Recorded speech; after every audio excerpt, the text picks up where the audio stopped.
The stagecoach door swung open, and Elias Carrington stepped onto the burnt soil of Ironwood Creek, carrying nothing but a leather bag and a fortune he'd never speak of. Before him stood Delaney Miles, one arm ending in an iron hook, two orphaned brothers at her side, and a homestead reduced to ash and memory. She'd written the truth in her letter.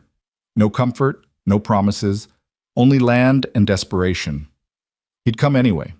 What neither knew was that this arrangement would cost them everything they'd hidden from the world, and give them everything they'd lost. If you want to see how a man with a secret fortune and a woman with nothing but pride rebuild more than just a homestead, stay until the end. And comment below what city you're watching from. I want to see how far this story travels. The fire had taken everything on a Tuesday. Delaney Miles remembered that detail with the kind of clarity that haunted the edges of sleep. Not Monday, when she might have blamed the start of a cursed week. Not Friday, when she could have called it the end of something. Tuesday, the most unremarkable day of the week, the day that should have been ordinary, the day that instead became the seam where her old life ended and this new brutal existence began. She stood now in what had once been her kitchen, though calling it that required imagination. The walls were gone. 3 of the 4 corners had collapsed inward, leaving only blackened timber stakes pointing at the sky like accusing fingers. The floor was a patchwork of ash and surviving planks, treacherous to cross, especially for a woman learning to balance with iron where flesh used to be. The hook caught the late afternoon light, dull, practical, heavy. Not the polished kind you'd see in a storybook pirate's hand, but the sort a blacksmith makes for a widow who can't afford vanity. It screwed into a leather cup that fit over her stump, and some days the phantom pain of her missing right hand was so intense she could feel fingers that weren't there trying to curl, to grip, to hold. She didn't let herself think about the hand often. Thinking wouldn't bring it back. "Delaney!" The voice was young, cracking at the edges. 14-year-old Marcus, her youngest brother, picking his way through the ruins of what had been the front room. "Mrs. Kowalski brought cornbread again. Says she won't take no for an answer this time." Delaney exhaled slowly. Charity. The word tasted like ash in her mouth, same as everything else these days. "Tell her thank you," she said, keeping her voice level, "and that we'll return the basket tomorrow." "She said we could keep it. We'll return it tomorrow, Marcus." The boy's face fell, but he nodded and retreated. Delaney watched him go, guilt twisting in her chest. Marcus was too young to understand pride, too young to know why she couldn't simply accept help, why every offered hand felt like proof that Delaney Miles couldn't stand on her own. Her husband, Thomas, had understood. Thomas, who'd died in the fire trying to save the horses. Thomas, who'd left her with 2 younger brothers to raise, a burned homestead, no money, and exactly 1 working arm. The thought of Thomas brought the familiar ache, but it was duller now, 9 months later. Not gone, never gone, but smoothed at the edges like river stone. She'd loved him, not with the passionate fire of romance novels, but with the steady warmth of companionship, respect, shared labor. He'd been 20 years her senior, kind, practical. Their marriage had been an arrangement, her family's way of keeping her and her brothers off the streets after their parents died of fever. Now Thomas was gone, and Delaney was 31 years old with more weight on her shoulders than any one person should carry. The sound of an axe splitting wood carried from behind the remains of the barn. That would be James, her older brother, 16 and trying desperately to be the man of a household that had no foundation to stand on. He rose before dawn, worked until dark, spoke little. The fire had stolen his boyhood as surely as it had stolen her arm. Delaney picked her way across the ruined floor, her boots crunching on debris. They'd managed to clear the main paths, to salvage what little survived, a cast iron pot, some tools, a Bible with scorched edges. The rest was loss. She stepped outside into the golden light of October. The land itself was beautiful, she had to admit. Ironwood Creek ran through the eastern edge of the property, cold and clear. The hills rolled gentle and green beyond the burned structures. In spring, wildflowers would carpet the meadows. It was good land, valuable land, land she couldn't work alone. The wind picked up, carrying the smell of wood smoke from somewhere distant. Every time she smelled smoke now, her heart rate spiked, her breath came short.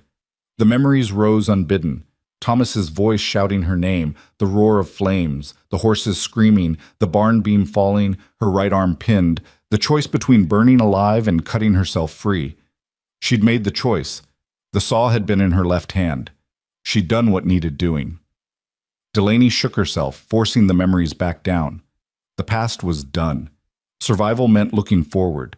She'd spent the last 9 months trying every option she could think of. She'd approached the bank for a loan. Denied. A widow with no collateral was too much risk. She'd tried to hire workers. No one wanted to work for a woman who couldn't pay in anything but promises. She'd considered selling parcels of land, but the rumors about the fire being cursed had poisoned any potential buyers. Some claimed they'd seen Thomas's ghost walking the property.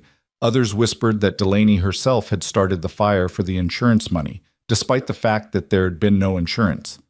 Small towns ran on whispers, and whispers had become Delaney's chains. 3 weeks ago, in a moment of desperation so profound it felt like drowning, she'd done something she'd sworn she'd never do. She'd written to a mail-order husband service. The advertisement had been in the back of a newspaper someone had left at the general store. Reliable men for Western homesteads. Honest work for honest women. The address was in Denver. The fee was $3 she didn't have but scraped together by selling Thomas's pocket watch. Delaney had sat at the rickety table they'd salvaged, one of the few pieces of furniture to survive, and stared at blank paper for an hour before she started writing. What did you say?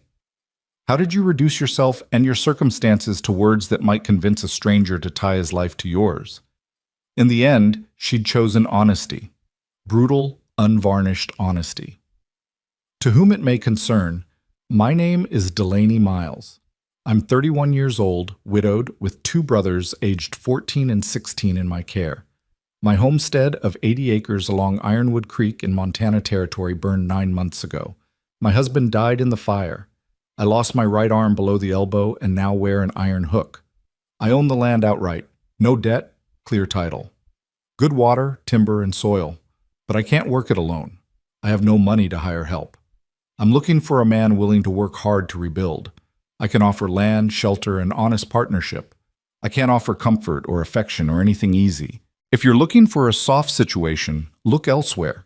If you're willing to work from dawn to dark on burned ground with a one-armed widow and 2 boys who don't talk much, write back. Delaney Miles, Ironwood Creek, Montana Territory. She'd sealed it before she could change her mind, before she could soften the words or add pleasantries or lie about what kind of life she was offering. She'd mailed it and tried not to think about it, tried not to imagine what kind of man would respond to such a letter, if any man would respond at all.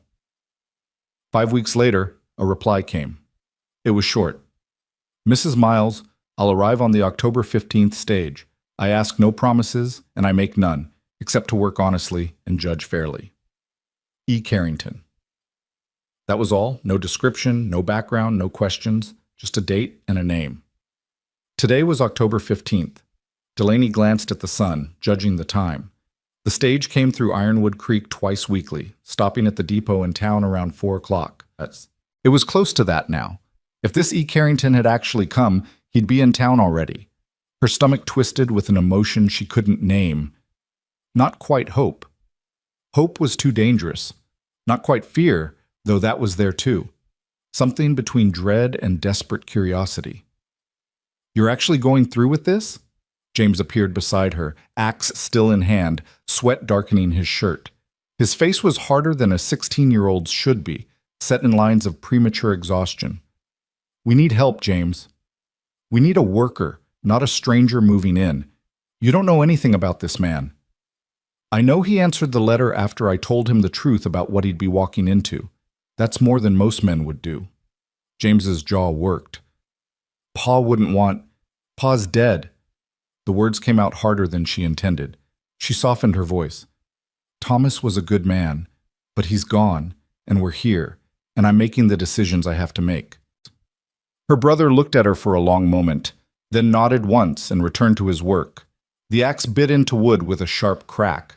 Marcus emerged from the surviving corner of the house, the only room with 3 walls and a partial roof where they'd been sleeping on bedrolls for 9 months. Are you going to town? I am. Can I come? Delaney almost said no. Marcus's curiosity was boundless and often inconvenient, but something in his face stopped her. He was 14, caught between childhood and whatever manhood he'd find in this harsh place. He deserved to see who was coming, to have a say in the stranger who'd be living alongside them. "Get your coat, and don't stare." Marcus grinned, the first real smile she'd seen in weeks, and darted back inside. The walk to town took 30 minutes.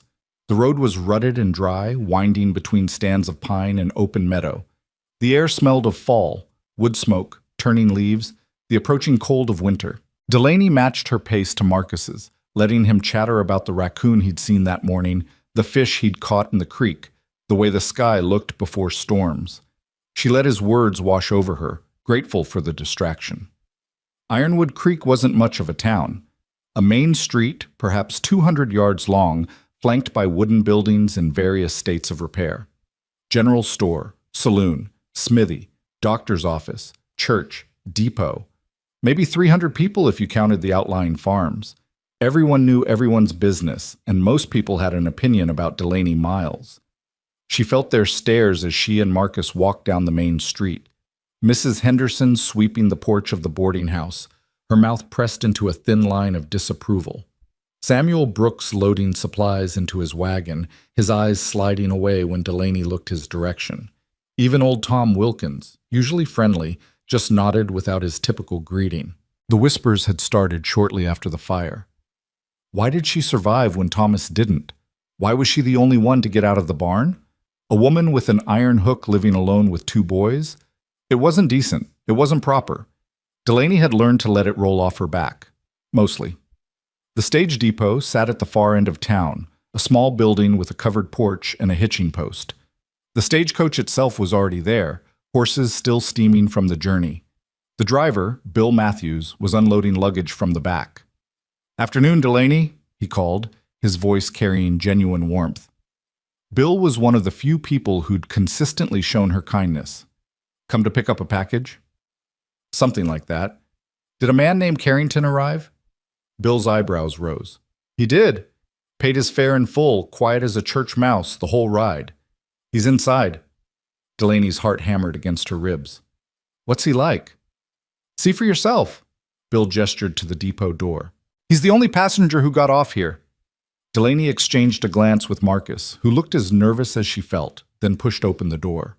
The interior of the depot was small, a waiting area with wooden benches, a ticket counter, a potbelly stove cold in the corner. And standing near the window, looking out at the street, was a man.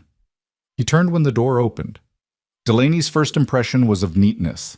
He was clean-shaven, hair dark and trimmed short, clothes well-made but not fancy, canvas trousers, a cotton shirt, a brown vest, a black coat folded over one arm. He carried a single leather bag, worn but cared for. He looked to be in his mid-30s, tall, lean, but not thin. There was a quietness to him, a stillness that suggested a man comfortable with silence. His eyes met hers, gray, direct, assessing without judgment, and he set down his bag. "Mrs. Miles?" His voice was low, calm. Eastern accent, she noted. Educated. Not what she'd expected from a man desperate enough to answer her letter. "That's me." She stayed by the door, Marcus half hidden behind her. "You're E. Carrington?" "Elias." He took a step forward, extending his right hand, then caught himself when he saw her hook. Without hesitation or awkwardness, he extended his left hand instead. "Elias Carrington, thank you for agreeing to this arrangement." Delaney shook his hand. His grip was firm, his palm calloused. Working hands, that was something, at least. "I should be thanking you," she said. "I didn't expect anyone to answer the letter, much less show up."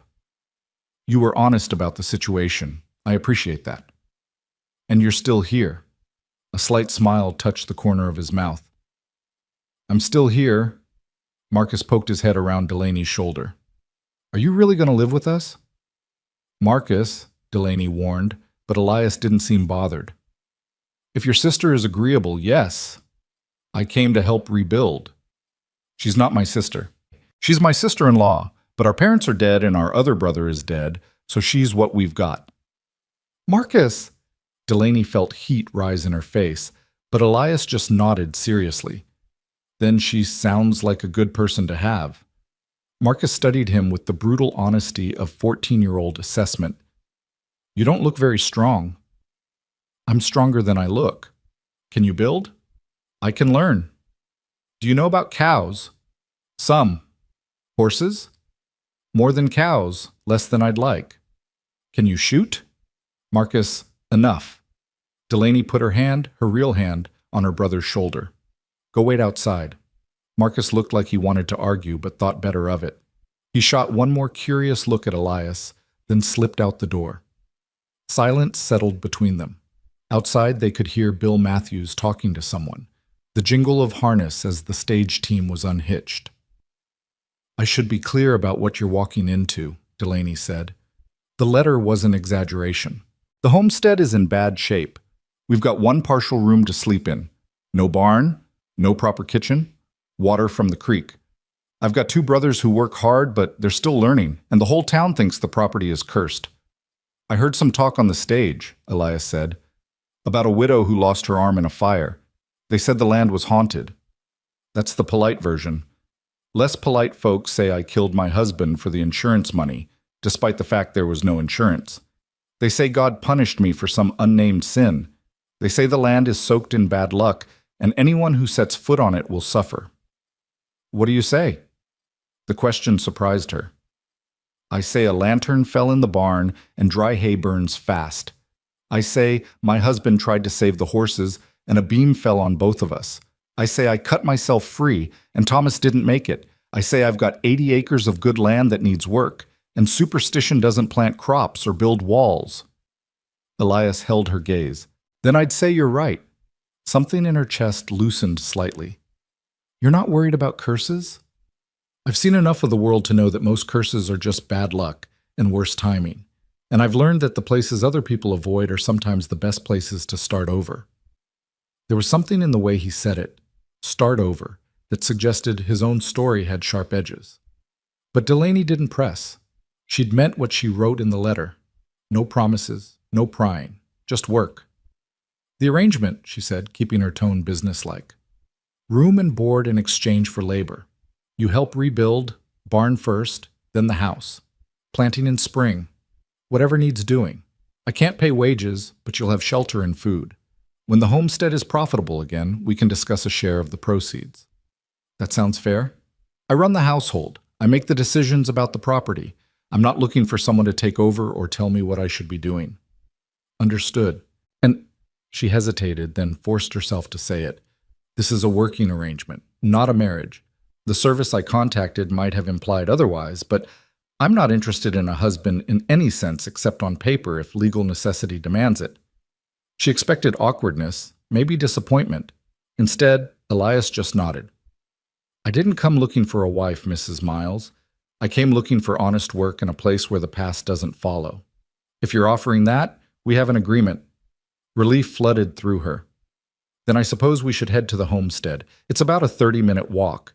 Bill can probably get your bag into Henderson's wagon if you want to collect it later. I travel light. I can carry it. They stepped outside together. Marcus was waiting on the porch, trying and failing to look nonchalant. Bill Matthews was already leading the stage horses toward the livery. Bill, Delaney called. This is Elias Carrington. He'll be staying at the homestead. Bill's face split into a genuine grin. Well, I'll be damned. Good for you, Delaney. About time you got some help. He tipped his hat to Elias. Welcome to Ironwood Creek, Mr. Carrington. You're taking on a hell of a project, but I've known Delaney since she was 16. She's tougher than half the men in this territory. I don't doubt it, Elias said. They started down the main street, Delaney and Elias walking side by side, Marcus trailing slightly behind and watching the stranger with undisguised curiosity. Delaney was hyper-aware of the looks they were drawing. Mrs. Henderson had stopped sweeping entirely. Samuel Brooks was openly staring, and she could see curtains twitching in the windows of the general store. By tomorrow, the whole town would know that the cursed widow had brought home a mail-order husband. Let them talk. How long have you been in Montana Territory? Elias asked as they left the town behind. 4 years. Thomas, my late husband, brought us out from Ohio after my parents died. He had this idea that the West was where a man could make something of himself. Was he right? Delaney looked at the rolling hills, the distant mountains sharp against the sky. For a while, maybe. We had 2 good years, built the house, the barn, started turning profit on wheat and cattle. Then the fire. I'm sorry. So am I. She paused, then decided to ask the question that had been nagging at her. Why did you answer the letter? A man with your bearing, your education, you could have found work anywhere. Why come to a burned homestead in the middle of nowhere? Elias was quiet for several steps. Let's just say I had reasons to leave where I was. Your letter offered something I needed, a place with no expectations beyond honest work. It wasn't a full answer, but Delaney recognized the boundaries of privacy. She had her secrets. He had his. They walked in companionable silence for a while, the road winding through pine forest that smelled sharp and clean. Marcus peppered Elias with questions. Where was he from? Had he ever seen the ocean? Could he play cards? And Elias answered patiently, though Delaney noticed he gave away very little actual information. Then they crested the final hill, and the homestead came into view. Delaney watched Elias's face, trying to gauge his reaction. The reality of the burned property was harsh in the late afternoon light. The collapsed barn, the ruined house, the scattered debris. It looked like a place where hope went to die. Elias stopped, studying the scene. His expression didn't change. It's worse than you expected, Delaney said quietly. No. He set down his bag. It's exactly what you described, which means everything from here is progress. He started down the hill toward the ruins, and Delaney exchanged a glance with Marcus. He's strange, Marcus whispered. He's here, Delaney replied. That's what matters. James was still working when they arrived, attacking a pile of logs with methodical determination. He stopped when he saw them approaching, axe lowering, wariness plain on his face. James, Delaney said, this is Elias Carrington. He's here to help rebuild. Elias, this is James, my brother-in-law. James didn't move to shake hands. We don't need charity. Good, Elias said. I'm not offering any. I'm offering work in exchange for shelter. If you don't want the help, I'll leave. But I'm guessing from the state of things that you could use an extra pair of hands. James's jaw worked. He looked at Delaney, who nodded slightly, then back at Elias.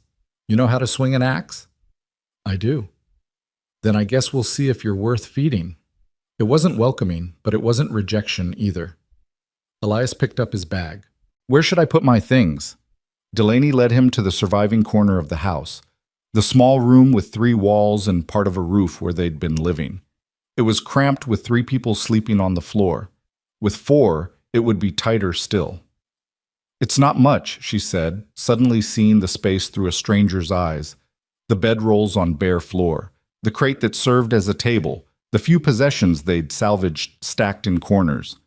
It's shelter, Elias said. He set his bag in the corner farthest from the door. I've slept in worse.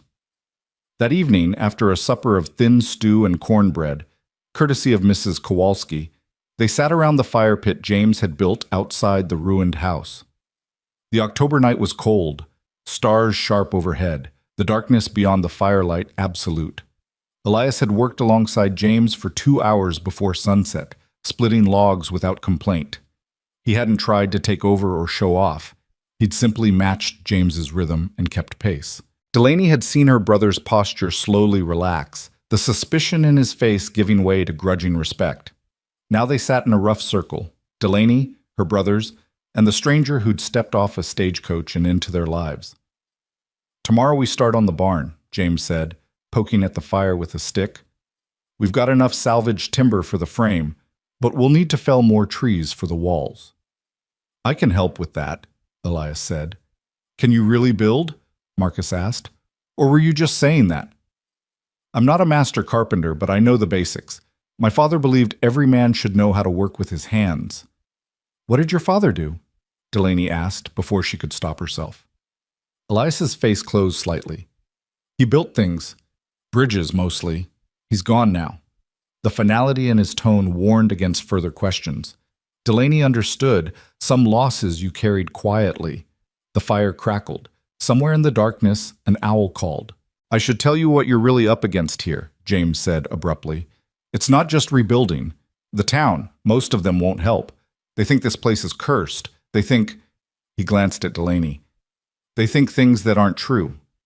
You're going to hear talk. I've heard some already, Elias said. And? And I've learned that talk is cheap and work is what matters. People can believe what they want. I'll judge based on what I see. Marcus leaned forward, firelight making his young face older. What if they're right? What if the place really is cursed? Then we'll uncurse it, Elias said simply, one log at a time. It should have sounded naive, but somehow it didn't. There was a steadiness to him, a quiet certainty that made impossible things sound achievable. Delaney found herself wanting to believe him. Later, after Marcus and James had settled into sleep, she lay awake in the darkness, staring at the partial roof above them. She could hear Elias's breathing from the far corner, steady and even. A stranger's breathing in her home, another person to worry about, another complication in an already complicated life. But also, for the first time in 9 months, another pair of hands, another person to carry the weight. She thought about his hands when he'd shaken hers, calloused, strong, careful. Thought about the way he'd looked at the ruins without flinching. Thought about the shadows in his eyes when he mentioned his father, the way he'd said he needed to start over. Everyone had a past. Everyone had reasons. As long as he worked hard and didn't make her life harder, his secrets could stay his own. Outside, the wind whispered through the burned timber of the barn. The stars wheeled overhead in their ancient patterns. The creek sang its cold song in the darkness. And in the ruins of Ironwood Creek Homestead, 4 people slept. 3 who'd lost everything and 1 who'd walked away from everything he had. Tomorrow, they would start building. Tonight, that was enough. The first thing Elias did the next morning was prove he hadn't lied about knowing how to work. Dawn broke cold and clear, the sky shifting from black to deep blue to pale gold. Delaney woke to find him already outside, crouched by the fire pit, coaxing the embers back to life. He'd laid out kindling in a careful structure, feeding the growing flames with the patience of someone who understood that good fires, like good foundations, couldn't be rushed. "You're up early," she said, wrapping a blanket around her shoulders against the morning chill. Old habit. He didn't look up from the fire. "Coffee?" "We're out. Have been for 2 weeks. I brought some." He reached for his leather bag, pulled out a small cloth sack. Not much, but enough to share. The smell of brewing coffee was the first luxury Delaney had experienced in months. She wrapped her hand around the tin cup he offered, letting the heat seep into her palm, and took a sip. It was strong, bitter, perfect. "Thank you," she said quietly. "It's just coffee." "It's not, though." He seemed to understand what she meant. The small kindnesses mattered more than the large ones sometimes. A cup of coffee said, "I see you. I thought of you. You deserve something warm." James emerged from their makeshift shelter, hair standing up in all directions, squinting against the early light. He stopped when he saw Elias by the fire. "There's coffee," Delaney said. Her brother's eyes widened slightly, the most emotion she'd seen from him in weeks. He accepted a cup with a grunt that might have been thanks and stood drinking it while watching the sunrise paint the hills. Marcus tumbled out last, still half asleep, and made a beeline for the coffee pot. After the first sip, he looked at Elias with something approaching reverence. "Can we keep him?" he asked Delaney. "He's not a dog, Marcus." "Yeah, but dogs don't make coffee." Despite herself, Delaney smiled. It felt strange on her face, like muscles remembering an old language. They ate a quick breakfast, leftover cornbread, some dried apples, and then James laid out the day's plan. The barn would be their focus. They had enough salvaged timber for the basic frame, but they'd need fresh-cut logs for the walls. That meant felling trees, stripping bark, cutting to length. "Heavy work," James said, looking at Elias. "You sure you're up for it?" "Let's find out." They spent the morning in the pine forest north of the homestead. James and Elias worked one tree while Delaney and Marcus cleared brush and dragged branches. The rhythm of the axe was steady, methodical. Elias matched James stroke for stroke, never trying to outpace him, but never falling behind either. Delaney watched him work between her own tasks. He moved with economy, No wasted motion, the kind of efficiency that came from experience. His shirt was soon dark with sweat despite the cold air, his breath coming in steady clouds.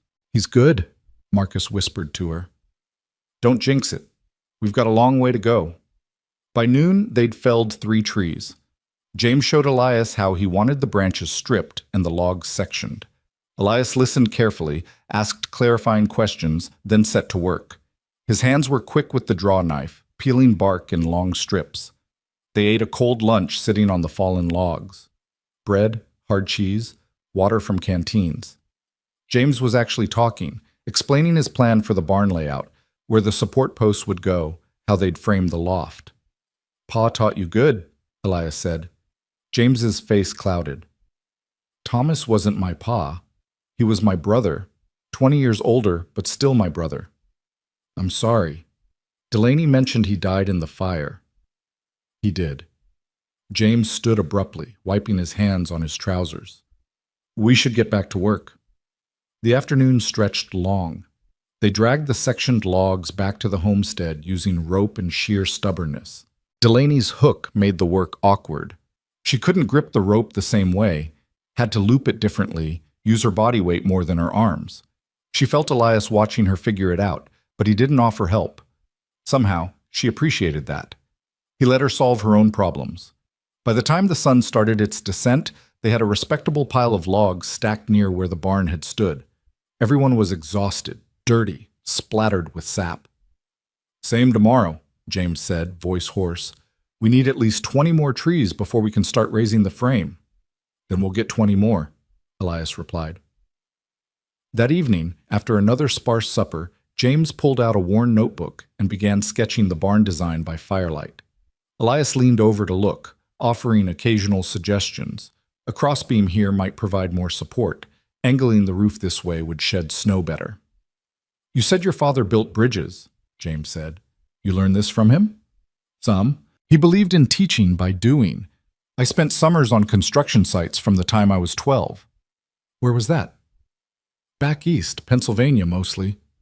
Long way from Montana." "Yes," Elias said. "It is." There was a weight to those 2 words that made Delaney look up from the pot she was scrubbing. Elias's face was carefully neutral, but she caught the tension in his shoulders, the way his hand unconsciously moved to his chest, touching something beneath his shirt. Marcus, oblivious to undercurrents, asked the question on everyone's mind. "So why'd you come all the way out here? What made you answer Delaney's letter?" "Marcus," Delaney warned. "What? I'm just asking." "It's all right," Elias said. He was quiet for a moment, staring into the fire. "I needed a fresh start. Sometimes a man reaches a point where he can't stay where he is anymore, where the past is too heavy to carry and the only option is to set it down and walk away." "What were you walking away from?" Marcus pressed. "Marcus, enough." But Elias met the boy's eyes steadily. "Mistakes, betrayals, the kind of life I didn't want to live anymore. That answer enough for you?" Marcus nodded slowly, satisfied. James had gone back to his sketches, but Delaney noticed he was listening. "We all got our reasons," James muttered. "Long as you do the work, your business is your business." It was as close to acceptance as James had offered. Elias seemed to recognize it for what it was. "Fair enough," he said. The night deepened. The fire burned low. One by one, they drifted to sleep. Marcus first, then James, finally Delaney. But she lay awake longer than usual, watching the shadows dance on the partial ceiling, listening to the breathing of 3 other people in the darkness. She thought about what Elias had said. Mistakes. Betrayals. A life he didn't want anymore. She understood that. God, did she understand that? The days fell into a pattern. Rise before dawn. Coffee if they were lucky. Breakfast. Then work until the light failed. Felling trees, stripping logs, dragging timber. Their hands blistered, then calloused. Their backs ached. But the pile of logs grew. Elias proved himself in ways large and small. He rose early and made fire. He rationed his coffee to make it last. He showed Marcus how to tie proper knots and taught James a technique for squaring logs he'd learned from his father. He never complained, never slacked, never acted like the work was beneath him. and he never pried. That might have been what Delaney appreciated most. He didn't ask about Thomas, about the fire, about her arm. He didn't probe into their finances or demand explanations. He simply worked, ate, slept, and worked again. On the fourth day, Mrs. Kowalski showed up at the homestead. She came in her wagon, a basket covered with cloth on the seat beside her. She was a sturdy woman in her 50s, kind-faced, with a voice that carried across valleys. "Delaney Miles, you didn't tell me you'd taken in a man." Delaney straightened from where she'd been marking measurements on a log. "Mrs. Kowalski, this is Elias Carrington. He's helping with the rebuild." Mrs. Kowalski's sharp eyes took in Elias, his work-worn clothes, his respectful nod, the way he held himself. "Helping, is he? And where's he sleeping?" "In the house, same room as all of us." "That proper?" "It's practical," Delaney said evenly. "We've got one room with a roof. We're all adults. And frankly, Mrs. Kowalski, I can't afford to worry about propriety right now." The older woman's face softened. "I know, dear, I know. I just don't want folks talking more than they already are." "They'll talk regardless. They've been talking since the fire. Let them." Mrs. Kowalski sighed, then smiled. "You're stubborn as your late husband. You know that? Here." She handed over the basket. "Bread, preserves, some salt pork. Don't even try to refuse. We can't keep taking—" "You can and you will. That boy Marcus is growing like a weed. He needs feeding." She paused, then added quietly, "Besides, this isn't charity, Delaney. It's neighbors helping neighbors. You'd do the same if our positions were reversed." That was true, and they both knew it. Delaney accepted the basket with a nod of thanks. Mrs. Kowalski turned to Elias. "You take care of this family, you hear? They've been through hell." "Yes, ma'am." "And if you hurt them, I won't." Something in his voice made the older woman pause. She studied his face for a long moment, then nodded. "See that you don't." After she left, Marcus peeked under the cloth covering the basket and whooped, "Jam! Real jam!" That night's supper felt like a feast, but the next day brought visitors of a different sort. Delaney was working on clearing debris from what would become the barn floor when she heard horses. 3 men rode up, Samuel Brooks, Tom Wilkins, and a man she didn't recognize, younger, with a hard face and cold eyes. Her stomach tightened. This wasn't a social call. James and Elias came around from behind the log pile. Marcus, who'd been practicing knot work, scrambled to his feet. "Delaney," Samuel Brooks said, not dismounting, "we need to talk." "So talk." "In private." "Anything you have to say, you can say in front of my family and Mr. Carrington." Brooks's jaw tightened. The stranger with the hard face spoke up. "That's the problem, Mrs. Miles. Mr. Carrington." "And you are?" "Deputy Marshal Wade Garrett. I'm looking into some irregularities in the territory. Mr. Carrington's name came up." Delaney's blood went cold. She glanced at Elias. His face was carefully blank, but she saw the tension in his shoulders. "What kind of irregularities?" she asked. "That's between me and Mr. Carrington." "He's on my property. That makes it my business." Wade Garrett's smile didn't reach his eyes. "Fair enough. There's a man back east looking for someone who fits Mr. Carrington's description. Claims this man stole from him and ran." "That's a lie," Elias said quietly. "Is it? Then you won't mind answering some questions." "What kind of questions?" "Where you came from, what you left behind, why a man with an Eastern education is working a burned homestead in the middle of nowhere." "Because I chose to," Elias said. "Last I checked, that wasn't illegal." "Depends on what you're running from." Delaney stepped forward, putting herself between Garrett and Elias. "Unless you have a warrant or actual evidence of a crime, I think you should leave my property, Marshal." Garrett's eyes narrowed. "Protective of him, aren't you? Known him what, less than a week?" "Long enough to know he's a hard worker and a decent man, which is more than I can say for men who ride onto private land making accusations without proof." "Careful, Mrs. Miles. I'm just doing my job." "Then do it somewhere else." The tension stretched taut. Finally, Garrett nodded slowly. "I'll be back.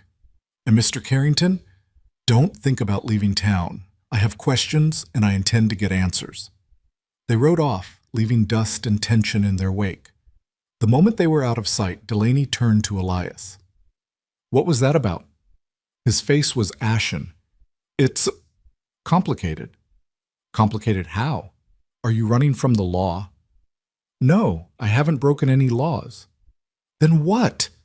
He was silent for a long moment. When he spoke, his voice was low. I told you I needed a fresh start, that I was walking away from mistakes and betrayals. That was the truth. But I didn't tell you everything. I'm listening. Elias looked at James and Marcus, then back at Delaney. Can we talk privately? She wanted to say no, wanted to demand he explain in front of everyone. But the look in his eyes, shame, fear, resignation, made her nod.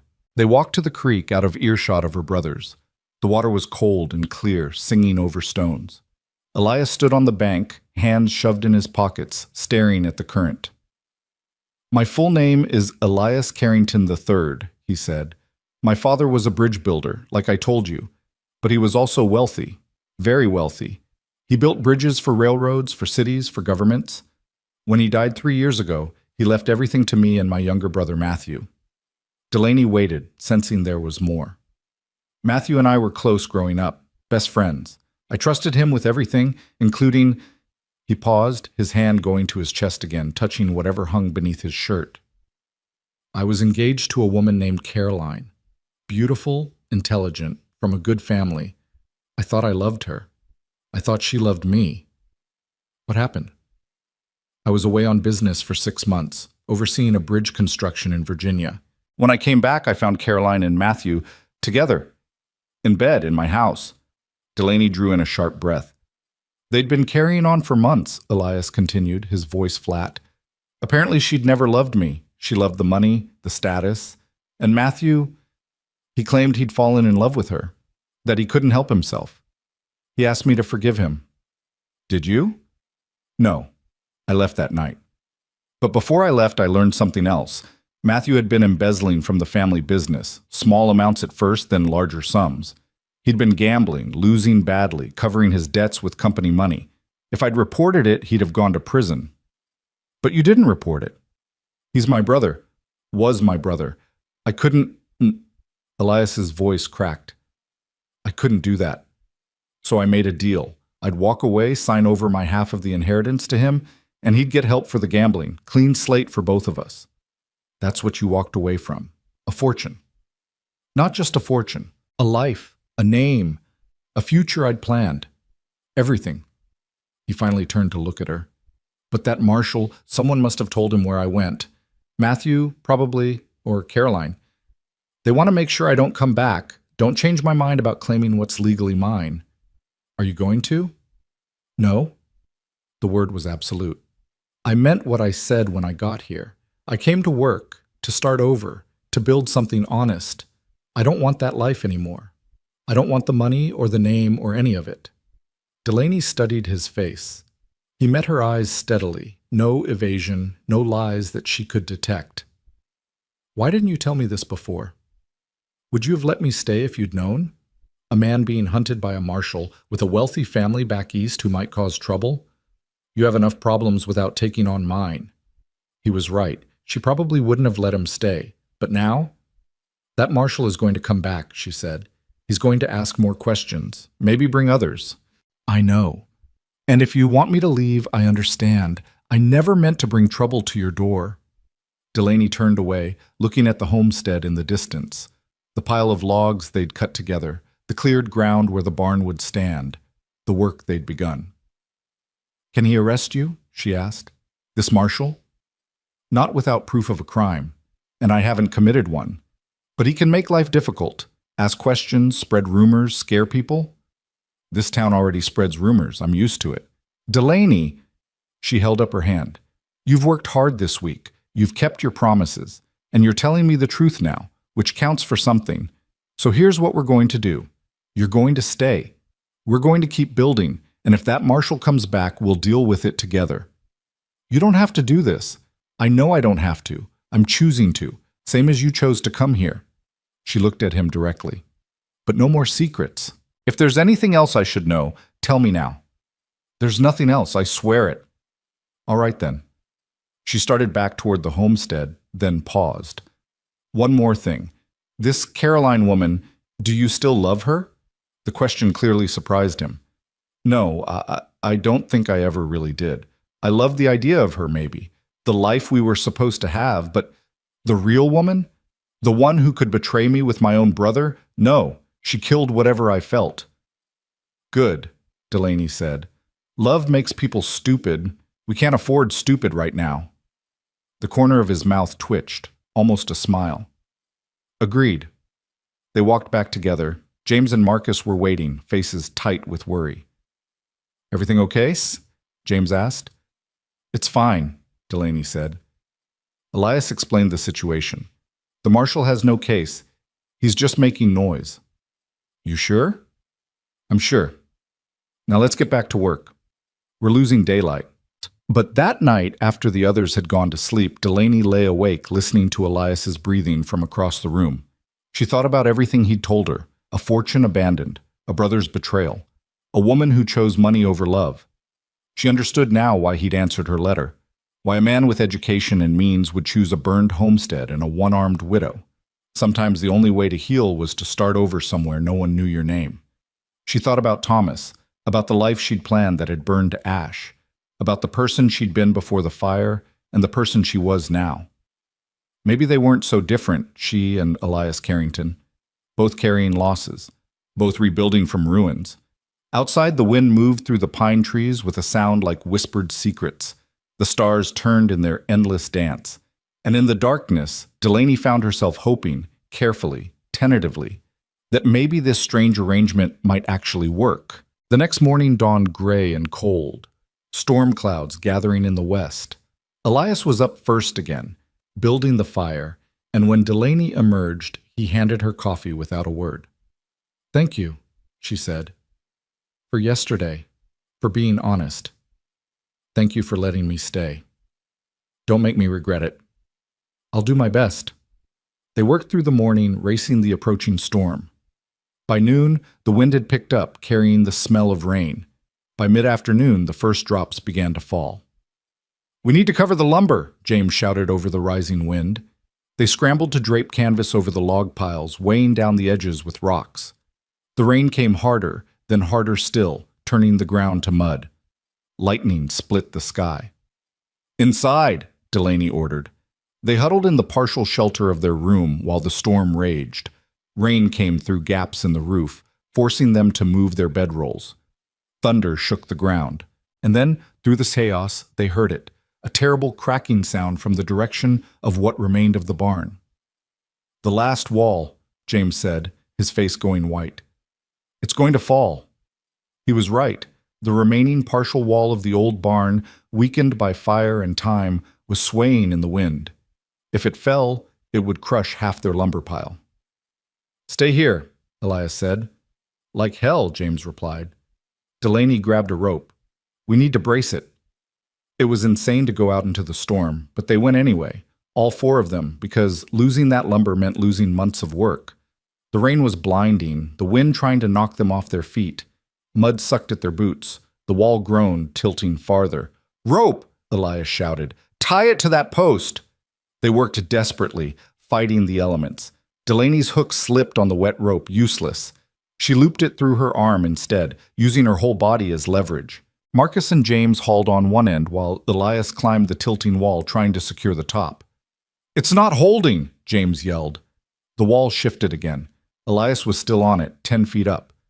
Get down, Delaney screamed, but instead of climbing down, he did something that made her heart stop. He swung his full weight against the wall, using momentum to push it back upright while James and Marcus hauled the rope taut. For one impossible moment, it worked. The wall straightened. Then Elias's foot slipped. He fell, hit the mud hard, and the wall began to tip again, directly toward him. Delaney didn't think. She ran, grabbed the back of his shirt with her good hand, and pulled with every ounce of strength she had. They rolled clear as the wall crashed down, missing them by inches. They lay in the mud, gasping, rain pouring down. You could have been killed, Delaney said. So could you. I've got practice with almost dying. You're new at it. He laughed, actually laughed, breathless and incredulous. And after a moment, she found herself laughing too. It was absurd, laughing in the mud in a storm with a fallen wall beside them, but sometimes absurdity was all you had. James and Marcus appeared above them. "You two have lost your minds," James said, but he was smiling. They helped each other up and slogged back to shelter. Once inside, dripping and shivering, Delaney took stock. Miraculously, no one was seriously hurt. Some bruises, some scrapes, but nothing broken. "The lumber?" she asked. "Canvas held," Marcus reported. "It's fine." Small mercies. They changed into dry clothes, what few they had, and huddled around the small stove trying to get warm. The storm raged on outside, wind howling, rain drumming on the partial roof. "That was the stupidest thing I've ever seen anyone do," Delaney told Elias, "climbing that wall in a storm. Says the woman who ran toward a falling wall to pull me out." "That's different." "How?" She didn't have a good answer. "You saved my life," he said quietly. "You've been saving ours all week. Consider us even." But it wasn't even. Not really. Something had shifted in those moments in the storm. They'd trusted each other with their lives, acted on instinct, moved as a unit. It was the kind of trust you couldn't manufacture. It just happened, or it didn't. The storm blew itself out by evening. They emerged to survey the damage. The old barn wall was completely down, but everything else had survived. The lumber was intact, the logs still stacked. "We'll clear the fallen wall tomorrow," James said. "Some of that timber might still be usable." That night, exhausted and aching, they ate cold food. The fire was too hard to maintain in the wet, and settled in early. Just before sleep took her, Delaney heard Elias's voice in the darkness. "Delaney?" "Yeah?" "Thank you for trusting me. After what I told you yesterday, you didn't have to. You haven't given me a reason not to. Yet. I don't plan to." "Good. Now get some sleep. Tomorrow's going to be brutal." Silence settled, but it was a different kind of silence than before, less wary, more comfortable. The silence of people who'd been through something together and come out the other side. Delaney lay in the darkness, her body sore, her clothes still damp, her future still uncertain. But for the first time since the fire, she felt something she'd almost forgotten. Not hope, exactly. Hope was still too dangerous. But possibility.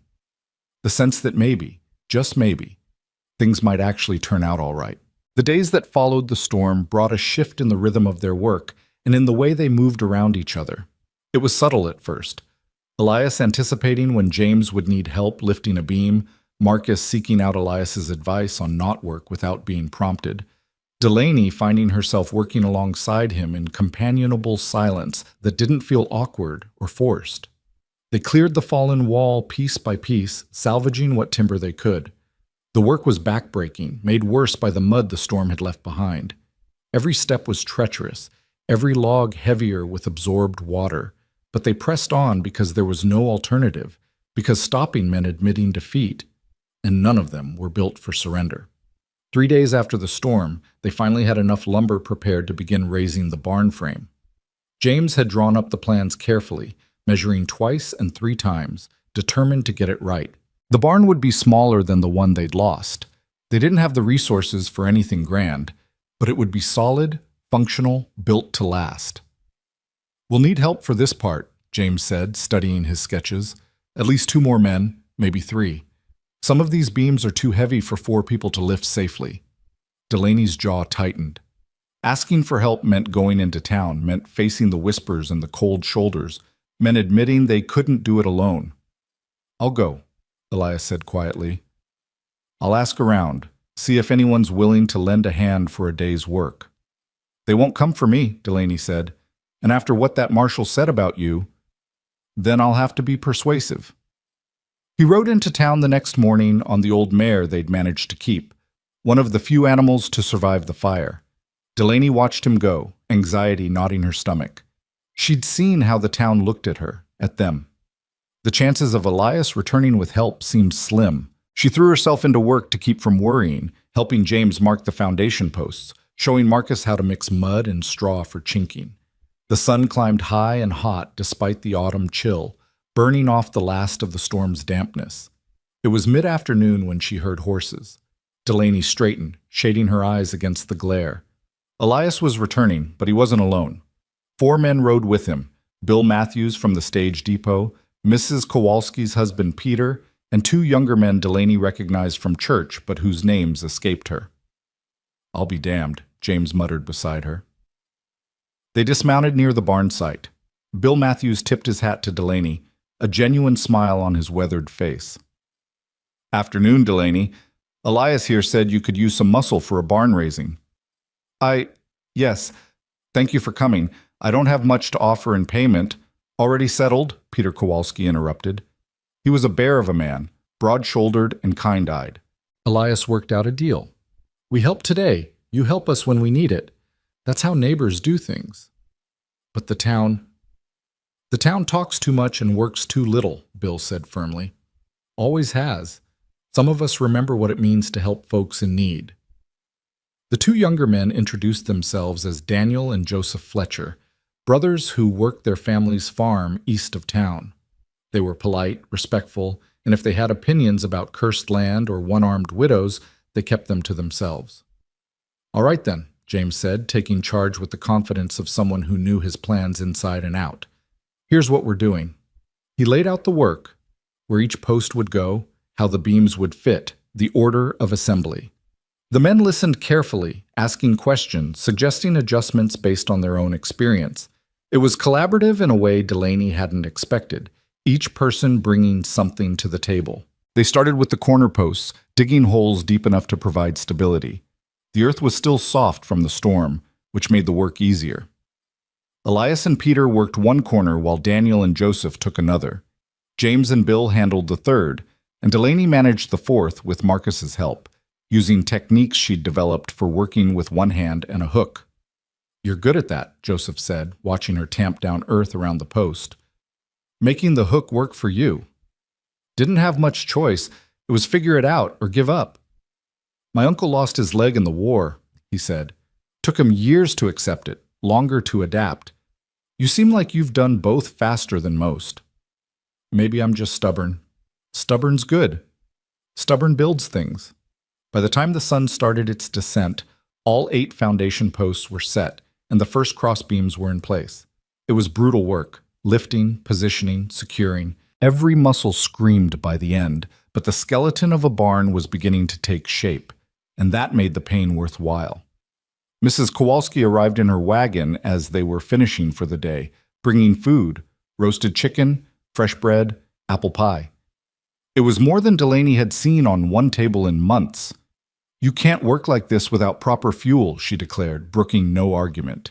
"Sit, eat." They gathered in a rough circle, passing plates, tearing into food, with the desperate hunger of people who'd spent the day in hard labor. The conversation flowed easily, talk of weather, crops, town gossip.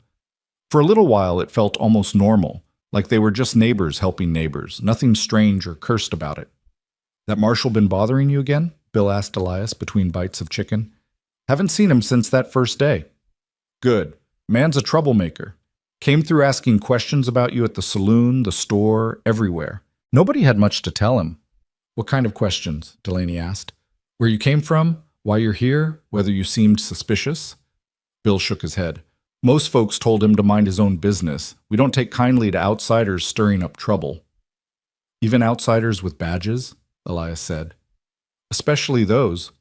We've had enough so-called lawmen come through here abusing their authority. Takes more than a badge to earn respect in these parts." Peter Kowalski nodded agreement. "You do right by Delaney and these boys, you'll have friends here. Don't matter what some marshal thinks." The words settled something in Delaney's chest. She'd spent so long feeling isolated, believing the whole town had turned against her. But here were people showing up, helping, defending. Maybe she'd been wrong about some things. As darkness fell and the men prepared to head home, James approached each one to thank them. Delaney saw something in her brother-in-law's face she hadn't seen in months. Not quite hope, but close. Purpose, maybe. The sense that they were building towards something real. After everyone had left, the 4 of them stood looking at the day's work. The barn frame rose against the stars, still incomplete but undeniably present. Proof of progress. "We did good today," Marcus said sleepily. "We did," Delaney agreed. That night, exhausted to the bone, Delaney fell asleep almost immediately. But sometime in the deep hours before dawn, she woke to a sound, quiet, but wrong somehow. She lay still, listening, trying to identify what had pulled her from sleep. There. A soft clink of metal, movement in the darkness. She sat up carefully, letting her eyes adjust. Across the room she could make out Elias's form.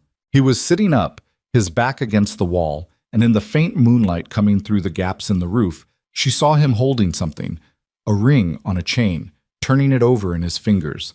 The ring he'd mentioned, the one from his old life. She should have pretended to sleep, given him privacy. Instead, she found herself speaking quietly. "Can't sleep?" He startled slightly, then relaxed when he recognized her voice. "Sorry, didn't mean to wake you." "You didn't? Well, maybe you did. What is that?" He was quiet for a moment, then held up the chain. "Engagement ring. Was supposed to be Caroline's. I bought it 3 days before I left for Virginia. Never got the chance to give it to her." "Why do you keep it?" "Honestly, I don't know anymore. At first it was anger. Keeping it felt like holding on to proof of what they'd done. Then it became habit. Now," he shrugged, "now it's just weight I haven't figured out how to put down." Delaney stood, wrapping a blanket around her shoulders against the cold, and crossed to sit beside him. Up close, she could see the ring more clearly. Gold, simple, elegant, expensive. "You could sell it," she suggested. "Use the money for supplies." "I thought about that, but it feels like, I don't know, like I'd be profiting from the betrayal somehow, using their pain to build something new." "Isn't that what you're doing anyway? Using what happened to start over?" He turned to look at her, surprise in his eyes. "I suppose I am." "Then sell the ring, or throw it in the creek, or bury it under the barn, but stop carrying it around your neck like penance. Whatever Caroline and your brother did, you didn't deserve it, and you don't owe them your continued suffering." "Is that what you did? After Thomas died, after the fire?" "I didn't have a choice. Grief is different from betrayal. Thomas didn't choose to leave me. Death chose for him. But you, your brother and Caroline, chose to hurt you. That's different. That's something you can choose to walk away from." Elias was quiet for a long time, the ring still dangling from his fingers. Then, slowly, he pulled the chain over his head. "You're right," he said. "I think I knew that, but hearing someone else say it makes it real." "So what are you going to do with it?" "I think I'll bury it, under the barn foundation. Let it hold up something good instead of weighing me down." "That's poetic." "Is it too much?" "No," Delaney said, surprising herself by meaning it. "I think it's exactly right." They sat in comfortable silence for a while. Outside, an owl called. The wind moved through the partial walls with a sound like breathing. "Can I ask you something?" Elias said finally. "Depends on the question." "The fire. You said Thomas died trying to save the horses, but how did you—" He gestured to her arm. "What actually happened?" Delaney had known this question would come eventually. She'd avoided talking about it for months, changing the subject whenever anyone got close, letting people fill in the blanks with their imagination. But something about the darkness, about the quiet honesty of this moment, made her willing to speak. "The lantern fell," she said. "Thomas always checked the barn before bed, checking latches, making sure the animals were settled. That night I went with him. Don't know why, just a feeling, I guess. We were in the hayloft when the lantern dropped. Must have been hung wrong, or maybe a rat knocked it. Doesn't matter, the hay caught immediately." She could see it in her mind, still vivid after all these months. The explosion of flame, the way it raced up the walls, the horses screaming in their stalls below. "We got the horses out first, all 3 of them. But the fire was spreading fast, catching the roof timbers. Thomas ran back in for tools, said we couldn't lose everything. I followed him. Stupid. So stupid. A beam fell, caught both of us. Him under one end, me under the other. My right arm was pinned." Her throat tightened with the memory. "He was unconscious. Maybe already dead, I don't know. The fire was everywhere, and I couldn't move the beam, couldn't get free. I could feel the heat blistering my skin, smell my hair starting to burn. I knew if I didn't get out right then, I never would."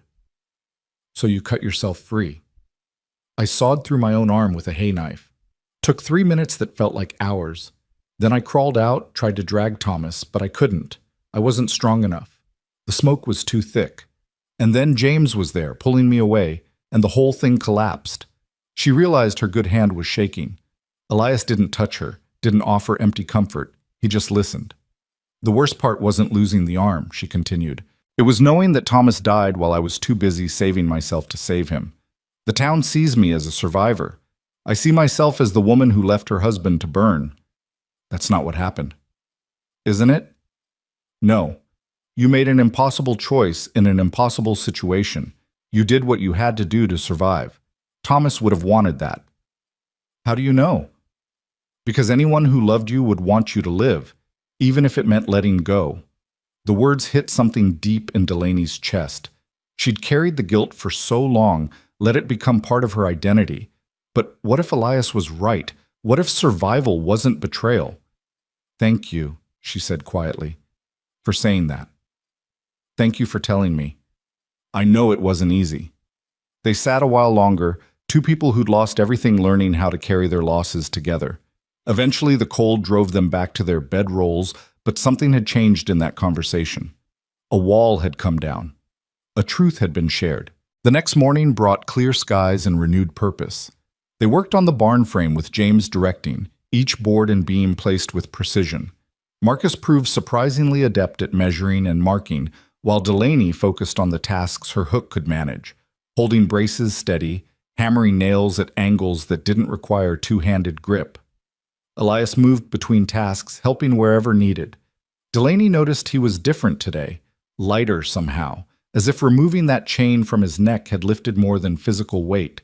He smiled more, joked with Marcus, worked with an energy that felt less driven by desperation and more by genuine engagement. Around midday, James called for a break. They gathered in the shade of the emerging barn structure, passing a water jug and eating cold biscuits left over from Mrs. Kowalski's bounty. At this rate, we'll have the frame done by week's end, James said, studying their progress. Then we can start on the walls, the roof. Might actually have a working barn before first snow. That soon? Marcus asked. If we keep this pace, and if we don't hit more storms. We'll hit storms, Delaney said. It's Montana, but we'll work around them. A sound drew their attention, hoofbeats approaching. Delaney's stomach clenched, expecting trouble, but it was just Daniel Fletcher, returning earlier than expected. Afternoon, he called, dismounting. Joseph sent me back. Said if you're pushing to finish the frame, you'll need more hands. He'll come by after his own chores are done. You don't have to, Delaney started.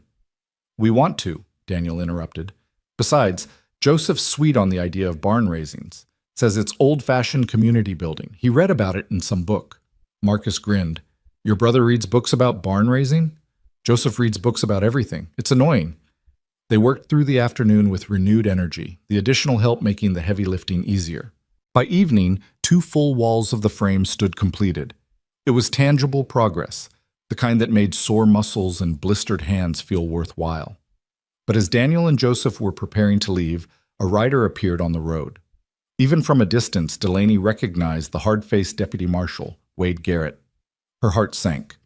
Garrett rode directly to the barn site, his eyes scanning the group before settling on Elias. He dismounted with deliberate slowness, hand resting on the pistol at his hip. Mr. Carrington, thought I might find you here. Marshal, Elias replied evenly. What can I do for you? You can answer some questions. I've been doing research into your background. Turns out you come from quite a prominent family back east. Railroad money, government contracts. Your father was worth a fortune when he died. That's not a secret. No, but what is interesting is that you walked away from your inheritance, signed it all over to your brother. Now, why would a man do that unless he had something to hide? Maybe I just didn't want it. Garrett's smile was cold. Or maybe you were running from something. Fraud, maybe. Embezzlement, the kind of crimes rich men commit when they think they're above the law. Delaney stepped forward. Marshal, unless you have actual evidence of a crime, stay out of this, Mrs. Miles. This doesn't concern you. He's on my property, working my land. That makes it very much my concern. Protective of your hired hand, aren't you? Or is he more than that? Town's starting to wonder about your arrangement here. A widow living with a strange man, unchaperoned except for 2 boys. Some might call that improper. The insinuation made Delaney's blood boil. Some might call that survival, and some might mind their own business. My business is the law, and I've got questions about Mr. Carrington's finances. How does a man with no visible means of support afford to work for free? Unless he's not really working for free. Unless he's got access to money he shouldn't have. I'm working for room and board, Elias said calmly. Same as any hired hand. There's no crime in that. Show me your papers. What papers? Travel documents, bank records, anything that proves you are who you say you are. I don't carry those things. I'm not required to. Convenient. Garrett's eyes narrowed. Here's what I think, Carrington. I think you stole from your family business. I think you ran when it got too hot. And I think you're hiding out here, hoping no one will connect the pieces. Then you think wrong, Elias said, his voice hardening. I left because I chose to leave, because I wanted a different life. That's not illegal. Prove it. I don't have to prove anything to you. You have no warrant, no evidence, no jurisdiction over my personal choices. So unless you're planning to arrest me, and we both know you can't, I suggest you leave. The tension stretched tight. Garrett's hand hadn't moved from his pistol. James and the Fletcher brothers had moved closer, forming a loose semicircle behind Elias. Not threatening, but present. A wall of bodies between the marshal and their friend. Garrett seemed to realize he was outnumbered. This isn't over, Carrington. I'm watching you. One wrong move, one slip, and I'll have you in irons faster than you can blink. I'll keep that in mind. The marshal mounted his horse, eyes scanning the group one more time. Mrs. Miles, you're making a mistake harboring this man. When it all comes crashing down, don't say I didn't warn you. He rode off, leaving a wake of tension and unspoken threats. Daniel Fletcher broke the silence first. That man's got it out for you. He does, Elias agreed. Why? What's he really after? Elias glanced at Delaney, who nodded slightly. If they were going to stand with him, they deserved the truth. My brother and my former fiancé want to make sure I never come back east, Elias explained. They've probably hired Garrett to harass me, make my life difficult enough that I'll move on again. Keep moving until I'm too far away to ever be a threat to their comfortable life. That's harassment, Joseph said, abuse of authority. It is, but it's hard to prove, and men with money have ways of making problems disappear. Not in Ironwood Creek they don't, Daniel said firmly. We take care of our own here. Garrett wants to cause trouble. He'll find he's made enemies. The solidarity warmed something in Delaney's chest. Thank you, both of you, for standing with us. It's the right thing to do, Joseph said simply. Now, let's finish this barn before it gets too dark to see. They worked until the last light faded, accomplishing more in one day than Delaney had thought possible. When the Fletcher brothers finally left, promising to return the next day, the barn frame was nearly complete. That night, sitting around the fire, James brought up what everyone was thinking. That marshal's not going to stop. He'll keep coming back, keep pushing. I know, Elias said, and I'm sorry for bringing this down on you. Don't apologize. We're in this together now. James poked at the fire with a stick. Question is, what do we do about it? We keep building, Delaney said firmly. We don't let him intimidate us. We do the work, live our lives, and if he shows up again, we deal with it. What if he arrests Elias on false charges? Marcus asked. Can he do that? He could try, Elias said, but I haven't committed any crimes. Eventually, he'd have to let me go. Meanwhile, we lose your help and look guilty in the process, James pointed out. Then we make sure the whole town knows the truth, Delaney said. We tell Bill, the Kowalskis, the Fletchers, everyone who's been helping us. We make sure that if Garrett does try something, people know it's harassment, not justice. You think they'll believe us? Marcus asked. They've believed us so far. They've shown up, helped, defended. That counts for something.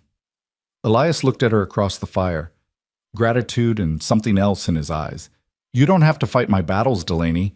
Maybe not, but you've been fighting ours since you got here. Seems only fair to return the favor. The fire crackled, sending sparks into the night sky. Around them, the bones of the barn rose like the skeleton of possibility, proof that from ruins something could be rebuilt. There's something else, Elias said quietly. Something I should tell you, in case Garrett finds out and tries to use it. Delaney waited. The inheritance I signed over, It was substantial. Enough to rebuild this homestead 10 times over. Enough to hire workers, buy equipment, never worry about money again. I walked away from all of it. Why? James asked. Because it was blood money. Built on my father's back, stolen by my brother, soaked in betrayal. I didn't want it. Didn't want the life that came with it. The expectations, the obligations, the constant weight of being Elias Carrington III. He looked around at the ruined homestead, the partial barn, the small circle of people who'd become something like family. This is harder. This is brutal and exhausting and uncertain, but it's honest. It's mine in a way that fortune never was. You're crazy, Marcus said, but there was admiration in his voice. Probably, but I'd rather be crazy and free than rich and trapped. Delaney understood that better than he knew.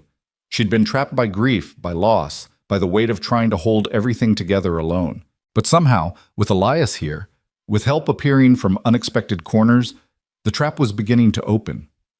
Tomorrow we finish the frame, she said. Day after, we start on the walls. And if Wade Garrett shows his face again, we handle it together. Agreed? Agreed, they said in unison. The fire burned down to embers. The stars wheeled overhead in their ancient dance. And in the ruins of Ironwood Creek, 4 people who'd all lost something essential were learning that sometimes the things you build together are stronger than anything you could build alone. As they settled in for sleep, Delaney found herself thinking about the ring Elias had taken from around his neck. Tomorrow, he'd said, he would bury it under the barn foundation. Let it hold up something good instead of weighing him down. It seemed like the right kind of symbolism, taking the weight of the past and transforming it into foundation for the future. Maybe that's what they were all doing here, taking their losses, their scars, their broken pieces, and building something new from the wreckage. It wouldn't be easy. Nothing about this life was easy.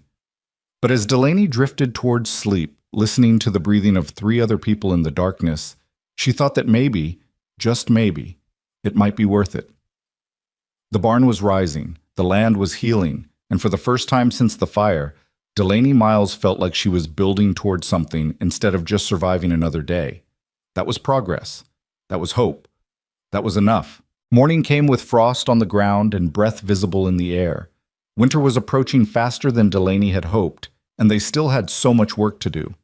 She stood outside their makeshift shelter, watching the sun paint the hills gold, and felt the familiar weight of responsibility settle on her shoulders. The barn frame was nearly complete, but a frame without walls was just bones. They needed to finish before the snow came, before the ground froze so hard they couldn't work it. Elias emerged behind her, 2 cups of coffee in hand. He'd been rationing his supply carefully, making it last, but he never skipped the morning ritual of sharing. "You're up early," he said, handing her a cup. "Couldn't sleep, too much thinking." "About the marshal?"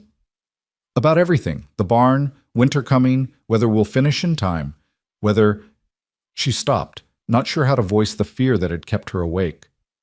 "Whether I'll still be here." Elias finished quietly.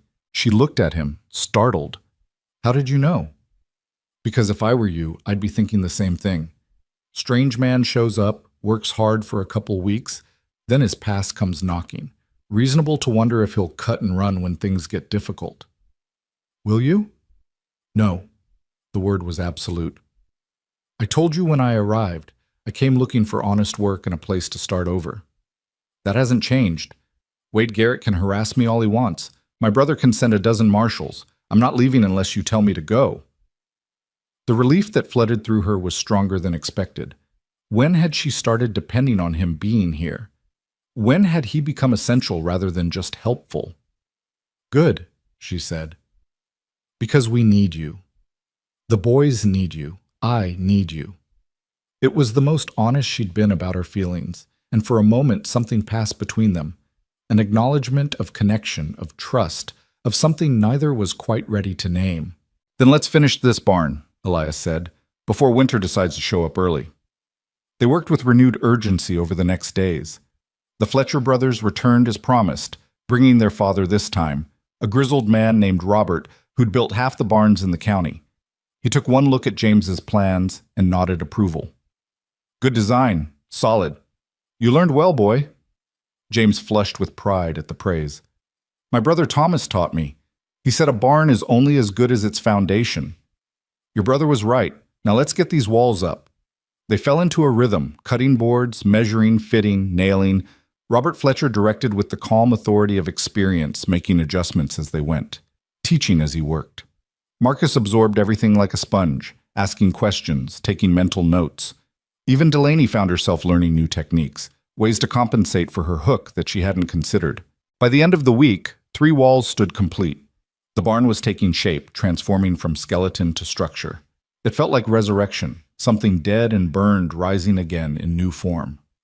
On Saturday morning, as they prepared to start on the 4th wall, a commotion from the road drew their attention.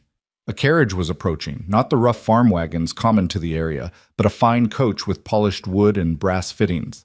The horses were blooded stock, too expensive for these parts. The carriage stopped near the barn site. A man stepped out, and Delaney felt Elias go rigid beside her.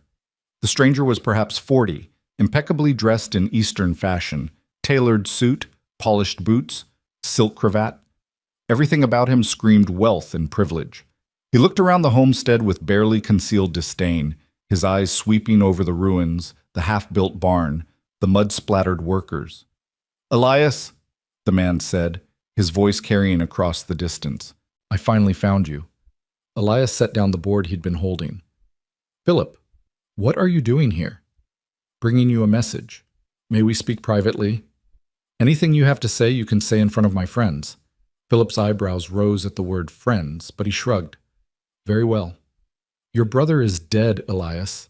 Matthew died 3 weeks ago. Gambling debts, apparently. He took his own life rather than face his creditors.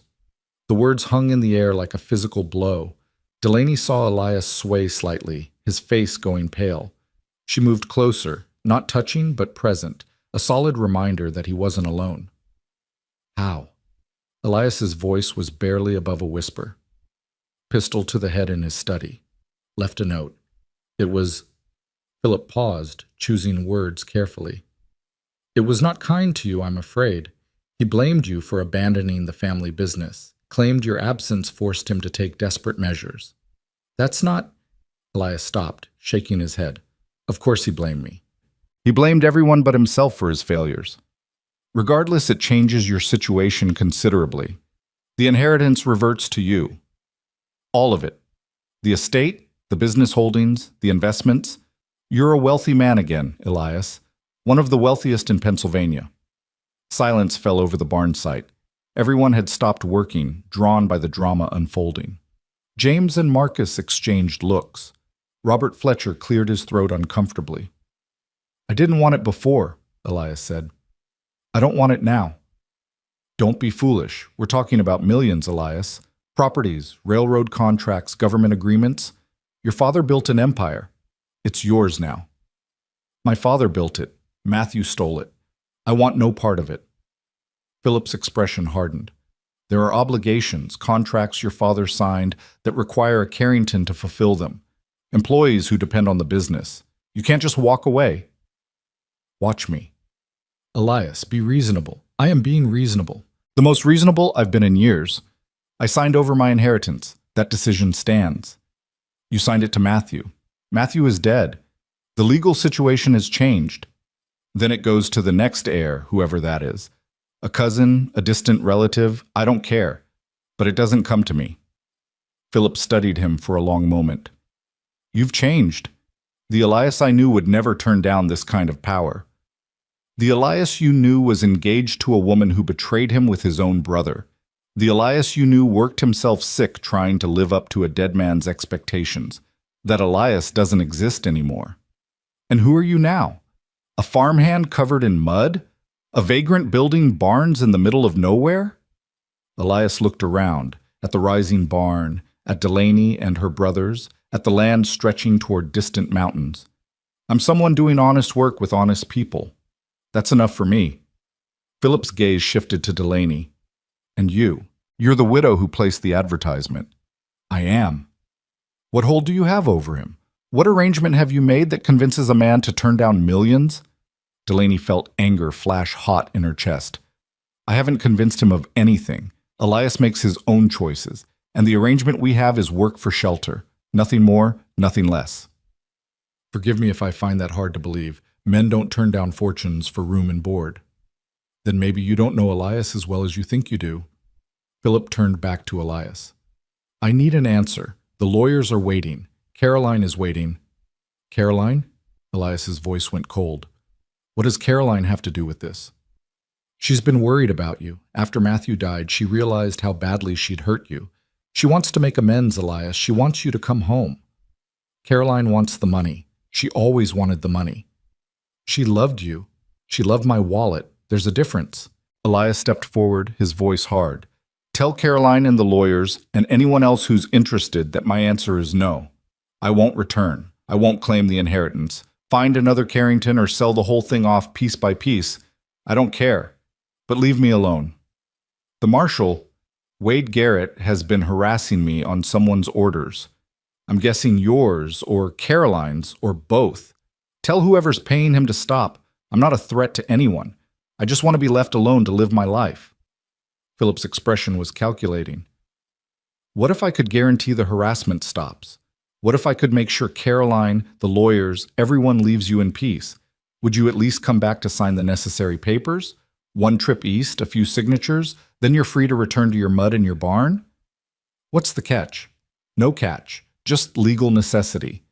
You need to formally renounce your claim in front of witnesses, sign documents transferring everything to the designated heir. It's a formality, but it has to be done properly. Elias looked at Delaney. She could see the conflict in his face, the desire to be done with his past, warring with the suspicion that this was a trap. How long would it take? She asked Philip. A week, maybe 2. Travel time included. And if he doesn't go? Then the legal limbo continues. The estate remains frozen. Garrett continues his investigation. And frankly, things could get uglier. There are creditors circling, people looking to claim pieces of the Carrington fortune. Without a clear heir, it becomes a feeding frenzy. Delaney understood the threat implicit in the words. If Elias didn't go, the harassment would escalate. More marshals, more questions, more trouble brought to her doorstep. I'll go, Elias said quietly, but on conditions. First, Garrett backs off immediately. Second, I want everything in writing. The transfer of inheritance, the renouncement, all of it clear and legal. Third, once it's done, I'm left alone. No more visits, no more requests, no more anything. Agreed, I'll make the arrangements. There's a train east from Helena in 3 days. I'll have tickets and documentation ready. Fine. Philip nodded, satisfied. He glanced around the homestead one more time, his expression suggesting he couldn't fathom why anyone would choose this over wealth. I'll be at the hotel in town. Come find me when you're ready to depart. He climbed back into his carriage and drove away, leaving a wake of tension and unanswered questions. The moment he was out of sight, Marcus spoke up.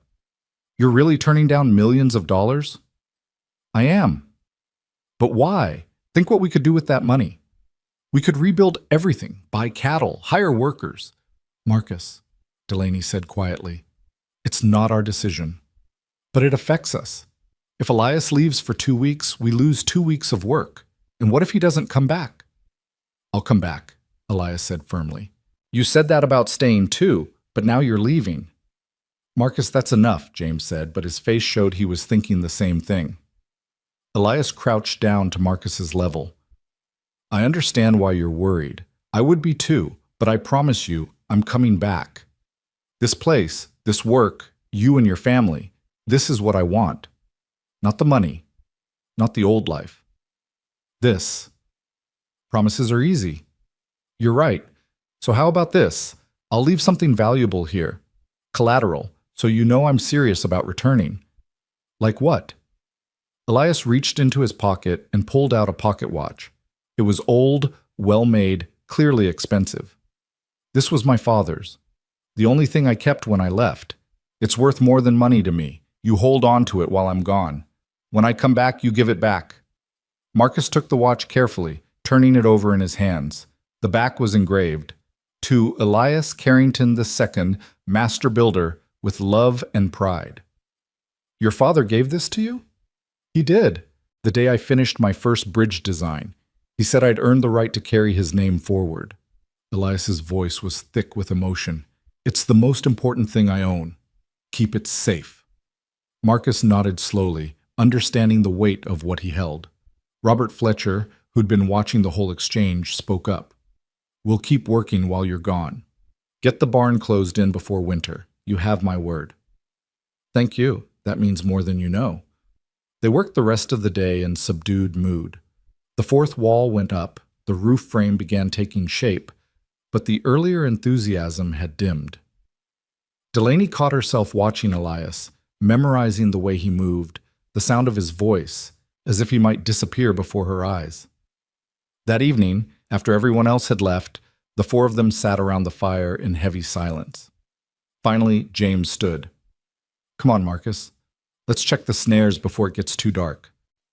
It was an obvious excuse to leave Delaney and Elias alone, but she was grateful for it. Once the boys were out of earshot, she turned to him. "Do you really have to go?" "You heard Philip. If I don't, it gets worse. More harassment, more trouble. I won't do that to you." "And if it's a trap? If they're trying to get you back east so they can force you to claim the inheritance?" "Then I'll refuse and come home." "Delaney, I meant what I said. I don't want that life anymore." "But it's millions of dollars, Elias, millions. You could do anything, go anywhere, be anyone." "I could, or I could stay here, build barns, help raise two good boys, and wake up every morning without the weight of expectations crushing me." He looked at her directly. "Money doesn't buy peace. I learned that the hard way." "What about Caroline? If she's there, if she tries to convince you, Caroline lost any claim to my heart the moment she climbed into my brother's bed. Nothing she says will change my mind." Delaney wanted to believe him, but she'd seen Philip's fine clothes, the expensive carriage, the casual way he talked about millions.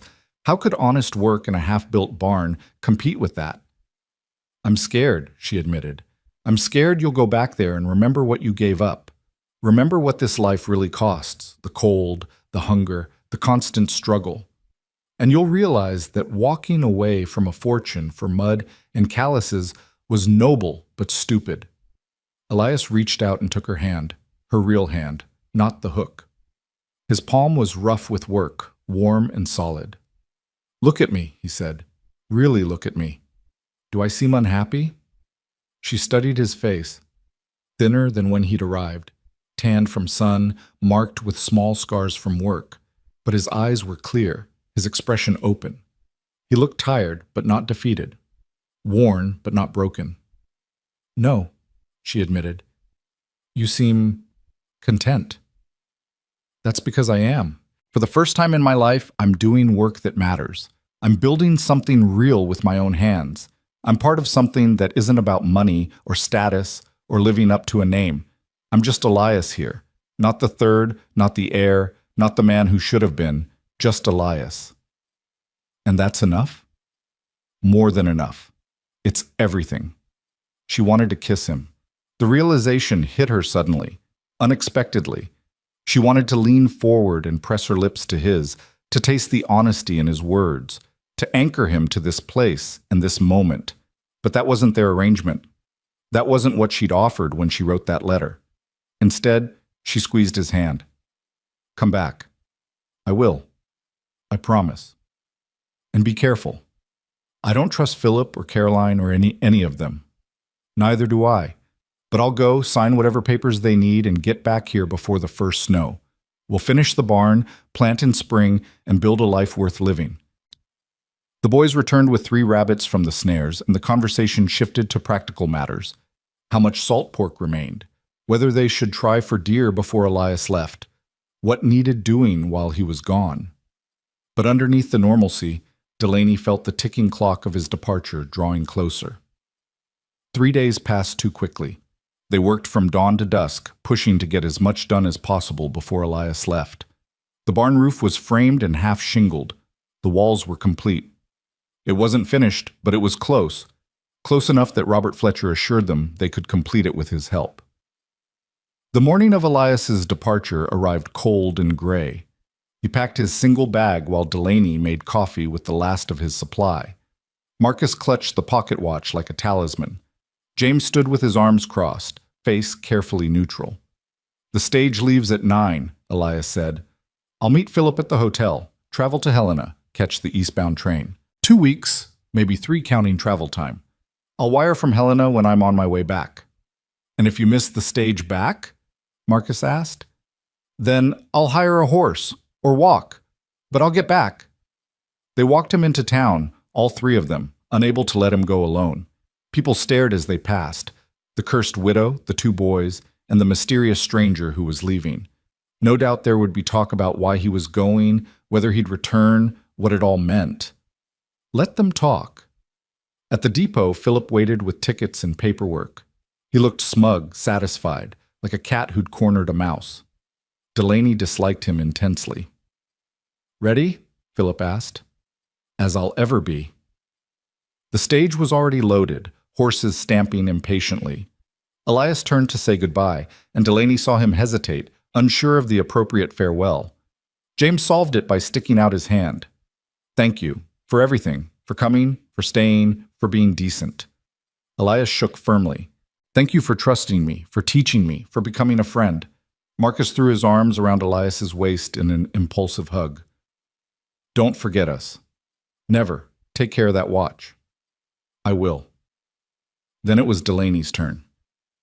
She wanted to say 1,000 things. Be careful. Come back. Don't let them convince you. I need you. We need you. Please don't forget what you found here. But what came out was simpler. Safe travels. I'll be back before you know it. He climbed into the stage. Philip followed. The driver cracked the reins, and the coach lurched forward. Delaney watched until it disappeared around the bend, taking with it the man who'd somehow become essential to their survival. Marcus slipped his hand into hers. He'll come back, right? I don't know, sweetheart. I hope so. Me too. They walked home in silence, the homestead feeling emptier than it had in weeks. That evening, working on the barn with Robert and Joseph Fletcher, Delaney kept looking toward the road, irrationally hoping to see Elias returning, saying it was all a mistake. He didn't need to go after all. But the road stayed empty. The days crawled past. They worked on finishing the barn, but it felt different without Elias. His absence was a presence of its own, a space that couldn't be filled. James was quieter. Marcus asked questions about Pennsylvania, about trains, about how long it really took to get east and back. A week passed, then 10 days. No word from Helena, no telegram saying he'd arrived safely, no message about when he'd return. On the 12th day, Wade Garrett showed up at the homestead. Delaney saw him coming and felt her stomach drop. She set down her hammer and waited, James and Marcus flanking her. Mrs. Miles, Garrett said, dismounting, I'm looking for Mr. Carrington. He's not here. So I heard. Word is he took the eastbound train almost 2 weeks ago. Funny thing, that's right when my orders to investigate him were rescinded. Someone paid good money to make his problems go away. If you have a point, Marshal, make it. My point is that Carrington played you. He used your homestead to hide, then the moment his real life called, he ran back to it. You were just convenient shelter, Mrs. Miles. Nothing more. You don't know what you're talking about, don't I? Man turns down millions, lives in squalor, works himself raw for what? Charity? Kindness? Men like Carrington don't change. They just hide until the hiding gets inconvenient. Then they go back to being who they always were. Get off my property. I'm just trying to help you see reality. He's not coming back. Men like him never do. And men like you never know when they're not wanted. Leave. Now. Garrett smiled coldly. Already did my job.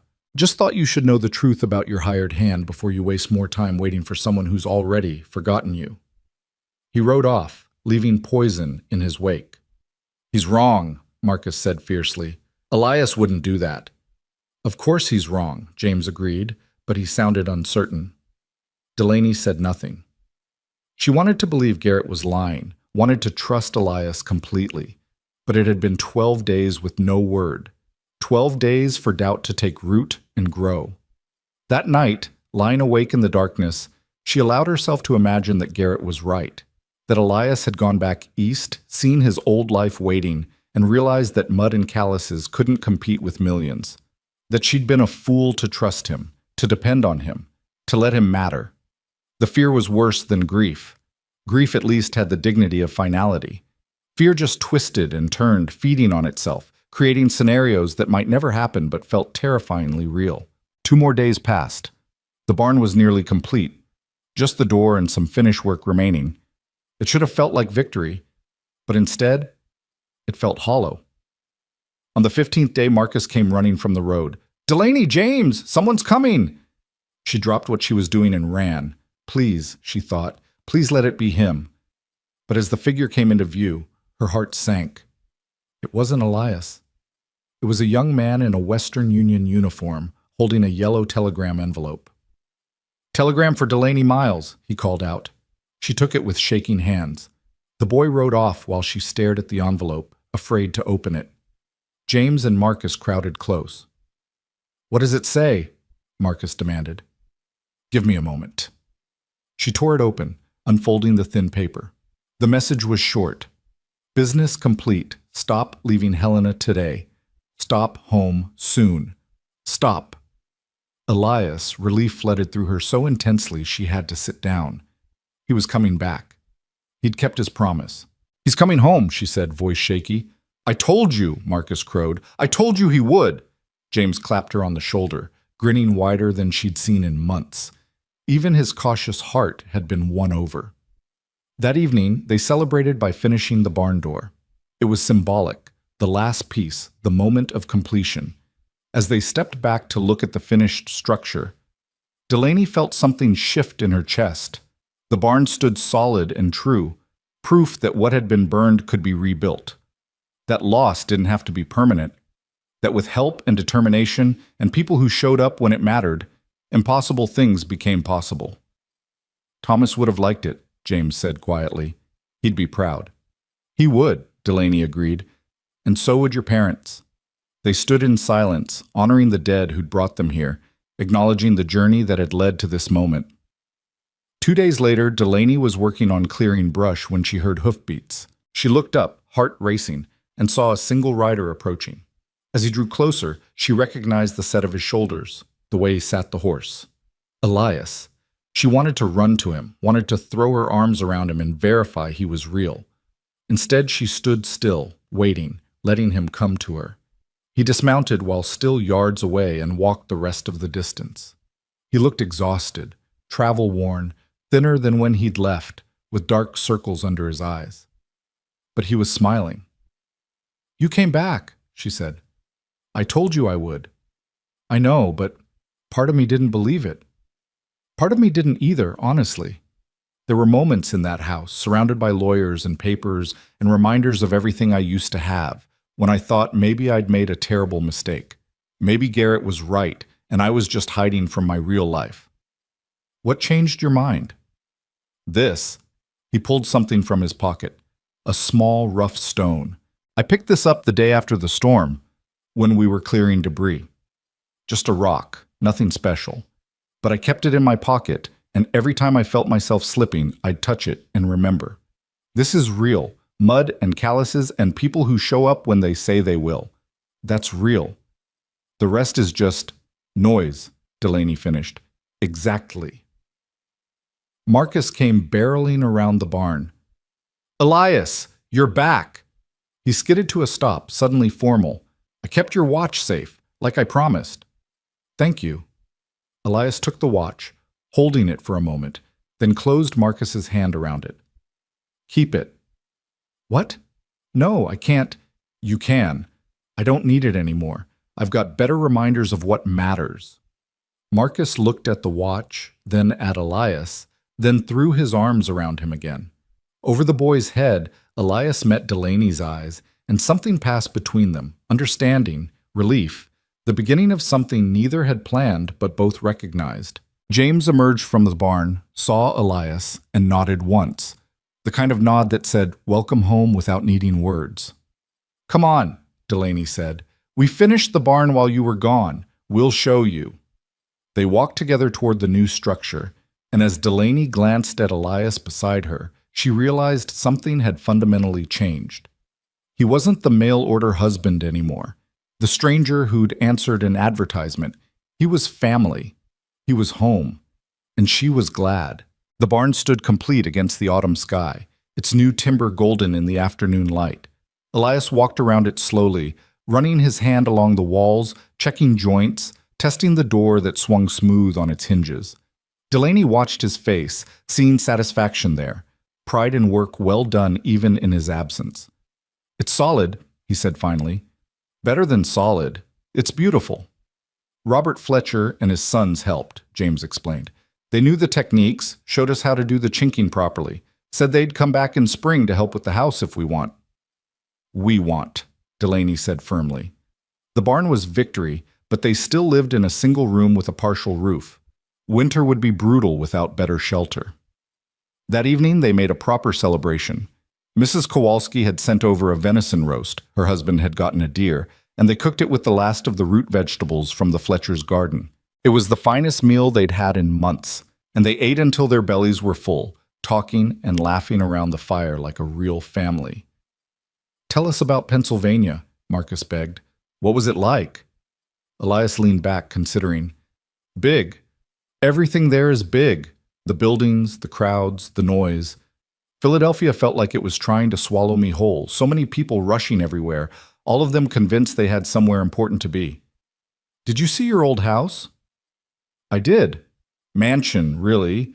22 rooms, marble floors, servants' quarters. My father built it to make a statement about the Carrington name." He smiled wryly. "Mostly it just felt empty." "What about Caroline?" The question came from James, surprisingly. "Did she try to win you back?" "She tried. Showed up at the lawyer's office in a blue dress I'd once told her I liked, hair done up fancy. Said she'd made a terrible mistake, that she'd always loved me, that we could start over." Elias shook his head. "But I looked at her and felt nothing. No anger, no longing, nothing. She was a stranger wearing a familiar face." "What did you say?" Delaney asked quietly. "I told her the truth, that I'd built a new life, that I was happy, and that she should do the same. She didn't take it well.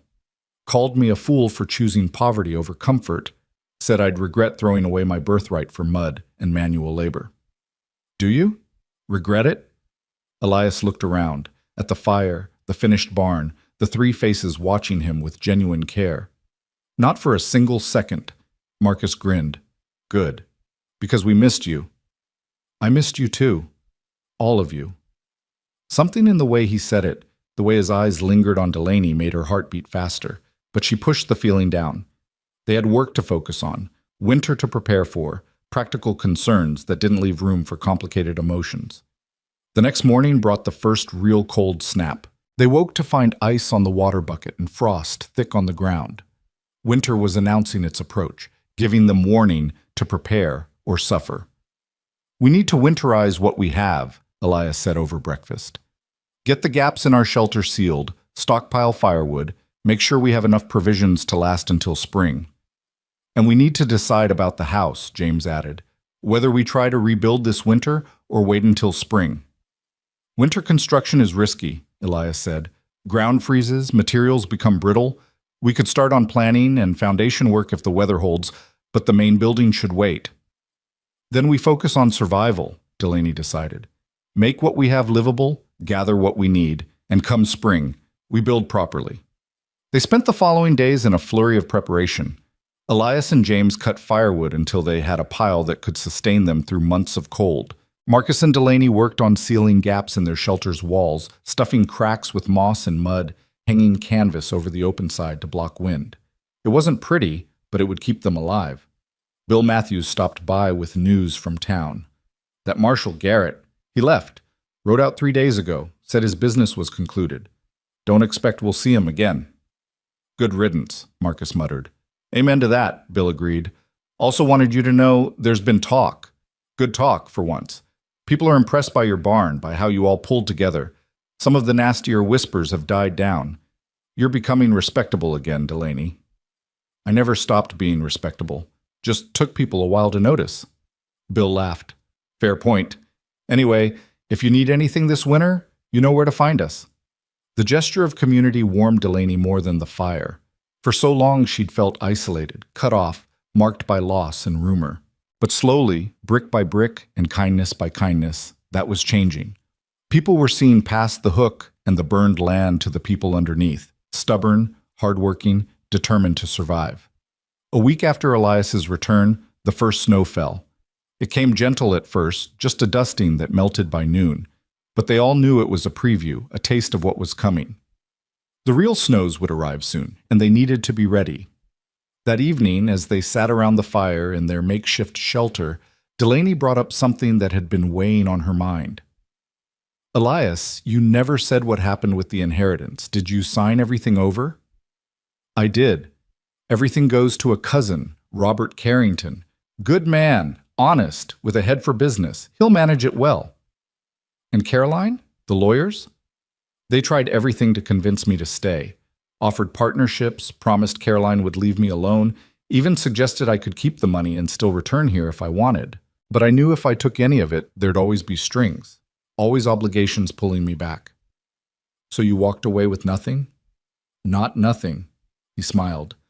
"I walked away with freedom, with choice, with the ability to say I built my life with my own hands, not my father's fortune." James poked at the fire, his young face thoughtful. "Must have been hard, saying no to all that money." "Harder than I expected," Elias admitted. "There was a moment in the lawyer's office, papers spread everywhere, when I thought about what that money could do, how it could rebuild this homestead overnight, buy cattle and equipment, hire workers, make everything easy." "Why didn't you?" Marcus asked. "Because easy isn't always better. Because there's value in struggle, in building something yourself. Because the people here," he paused, seeming to choose words carefully, "the people here matter more than the money ever could." Delaney felt her throat tighten with emotion. She'd been so focused on survival, on practical concerns, that she'd almost forgotten what it felt like to be valued for more than utility. But Elias saw them, really saw them, as people worth choosing, worth staying for. "Thank you," she said quietly, "for coming back, for choosing us. Thank you for giving me a reason to come back." The moment stretched between them, heavy with unspoken things. James cleared his throat awkwardly and stood. "Marcus and I should check the barn, make sure everything's secure for the night." "It's secure," Marcus protested. "We just checked. We're checking again. Come on." The boys left, their excuse transparent but appreciated. Alone with Elias, for the first time since his return, Delaney felt suddenly nervous. "They're not subtle," she said. "No, they're not." Elias moved to sit beside her, close enough that she could feel his warmth. "Delaney, I need to tell you something. While I was back east, surrounded by everything I used to have, I realized something." "What?" "That this..."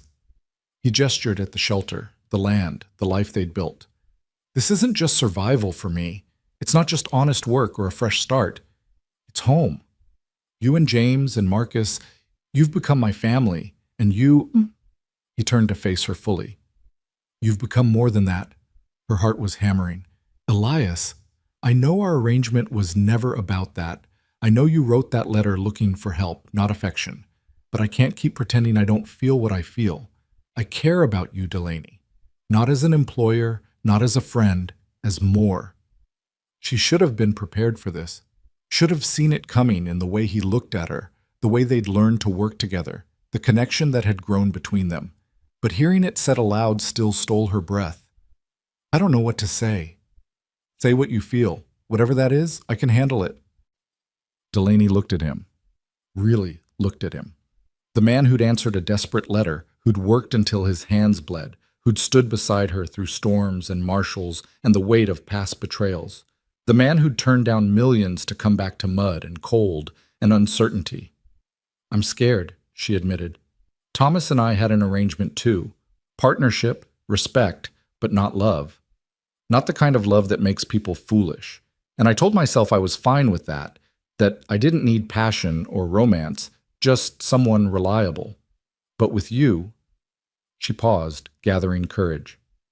"With you, I feel things I didn't let myself feel with Thomas. Things that terrify me because if I let myself care that much, losing you would break me. You won't lose me. You can't promise that. Thomas couldn't promise it either, and look what happened." You're right.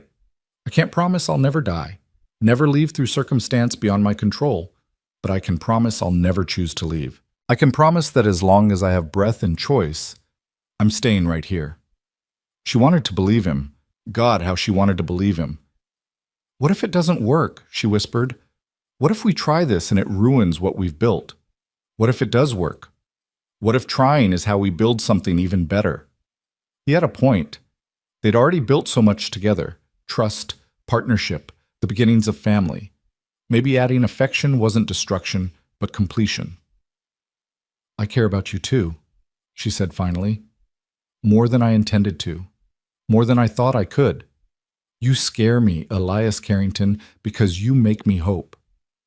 Hope's not so bad. It is when you've had it crushed before." He reached out slowly, giving her time to pull away, and took her hand, her real hand, warm in his. "Then let me carry some of that hope. You don't have to bear it alone." Looking into his eyes, seeing the sincerity there, Delaney made a choice: not to be reckless, not to be foolish, but to be brave. To reach for something good even knowing it might hurt. She leaned forward and kissed him. It was tentative at first, testing, questioning, but then Elias's hand came up to cup her face, and the kiss deepened into something certain, something real. It tasted like promise and possibility, like all the words they hadn't said finding expression in touch. When they finally pulled apart, both breathing hard, Elias rested his forehead against hers. "So," he said, "what does this mean?" "It means we try. We see where this goes. No promises except honesty, no expectations except effort." "I can work with that."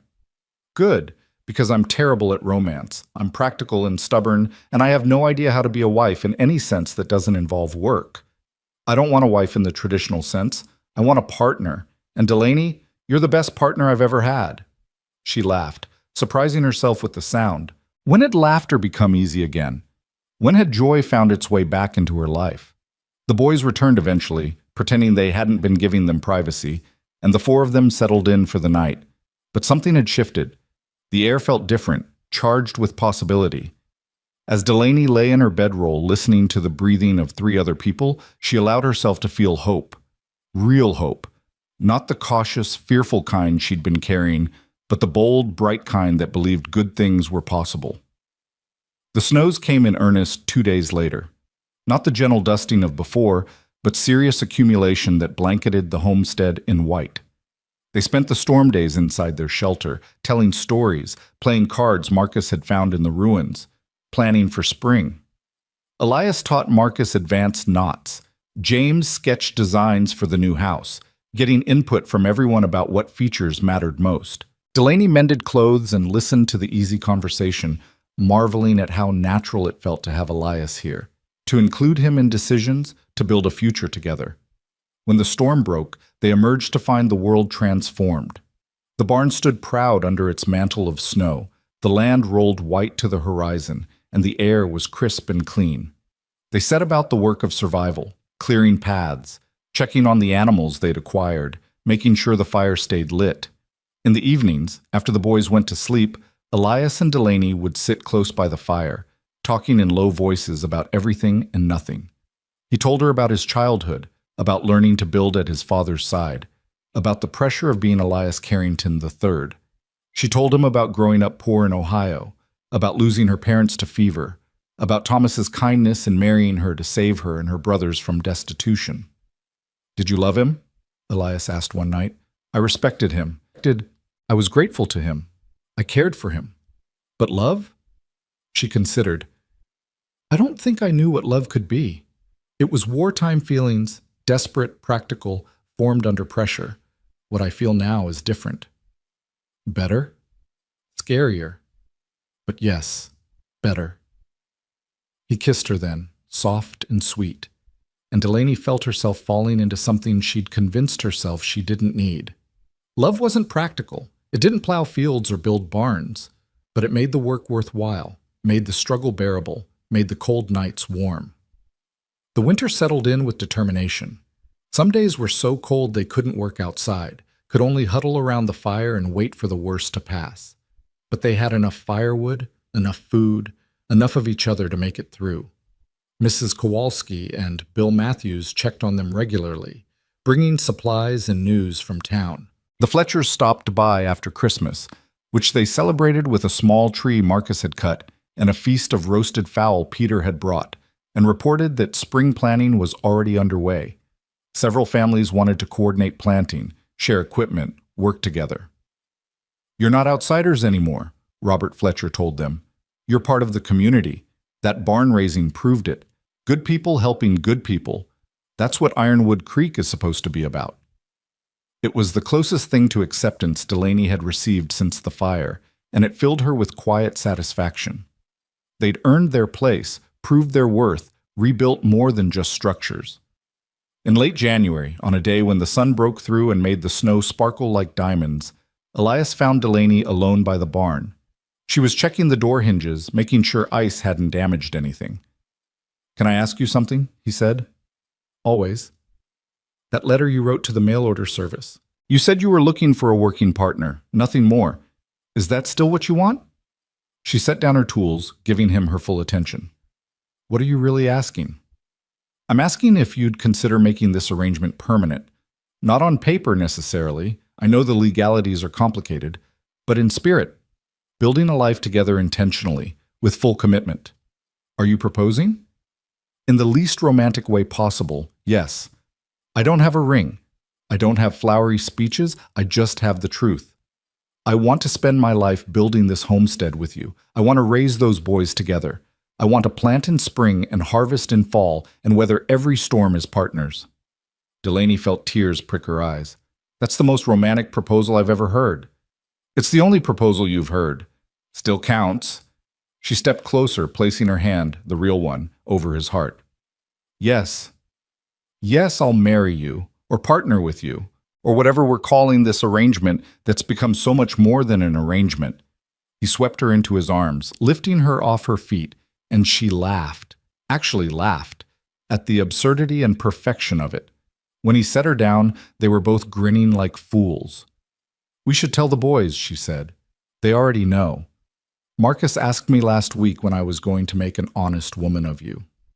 "He did not." "He did. Said it was obvious we were sweet on each other and he was tired of pretending not to notice. That boy is too smart for his own good." They told James and Marcus at supper that night, though as Elias had predicted, neither boy seemed surprised. James offered a rare smile and said he was glad.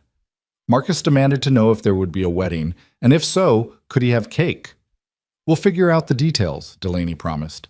"But yes, there will probably be cake." "Then I approve," Marcus declared solemnly. The announcement rippled through Ironwood Creek with surprising speed. Mrs. Kowalski arrived 2 days later with fabric for a dress. Nothing fancy, but something better than work clothes for the ceremony. And news that the church would be available whenever they were ready. "You don't have to," Delaney started. "Hush, you're getting a proper wedding. This town owes you that much, and besides, we could use a celebration. Winter's been long." The wedding was planned for early March, when the worst of winter had passed, but before spring planting demanded all their attention. It would be small, just the people who'd stood by them through the hardest times, but that made it more meaningful, not less. As February gave way to March and the days grew incrementally longer, they used the remaining winter evenings to plan their future. Where the house would stand, how many rooms, what crops to plant.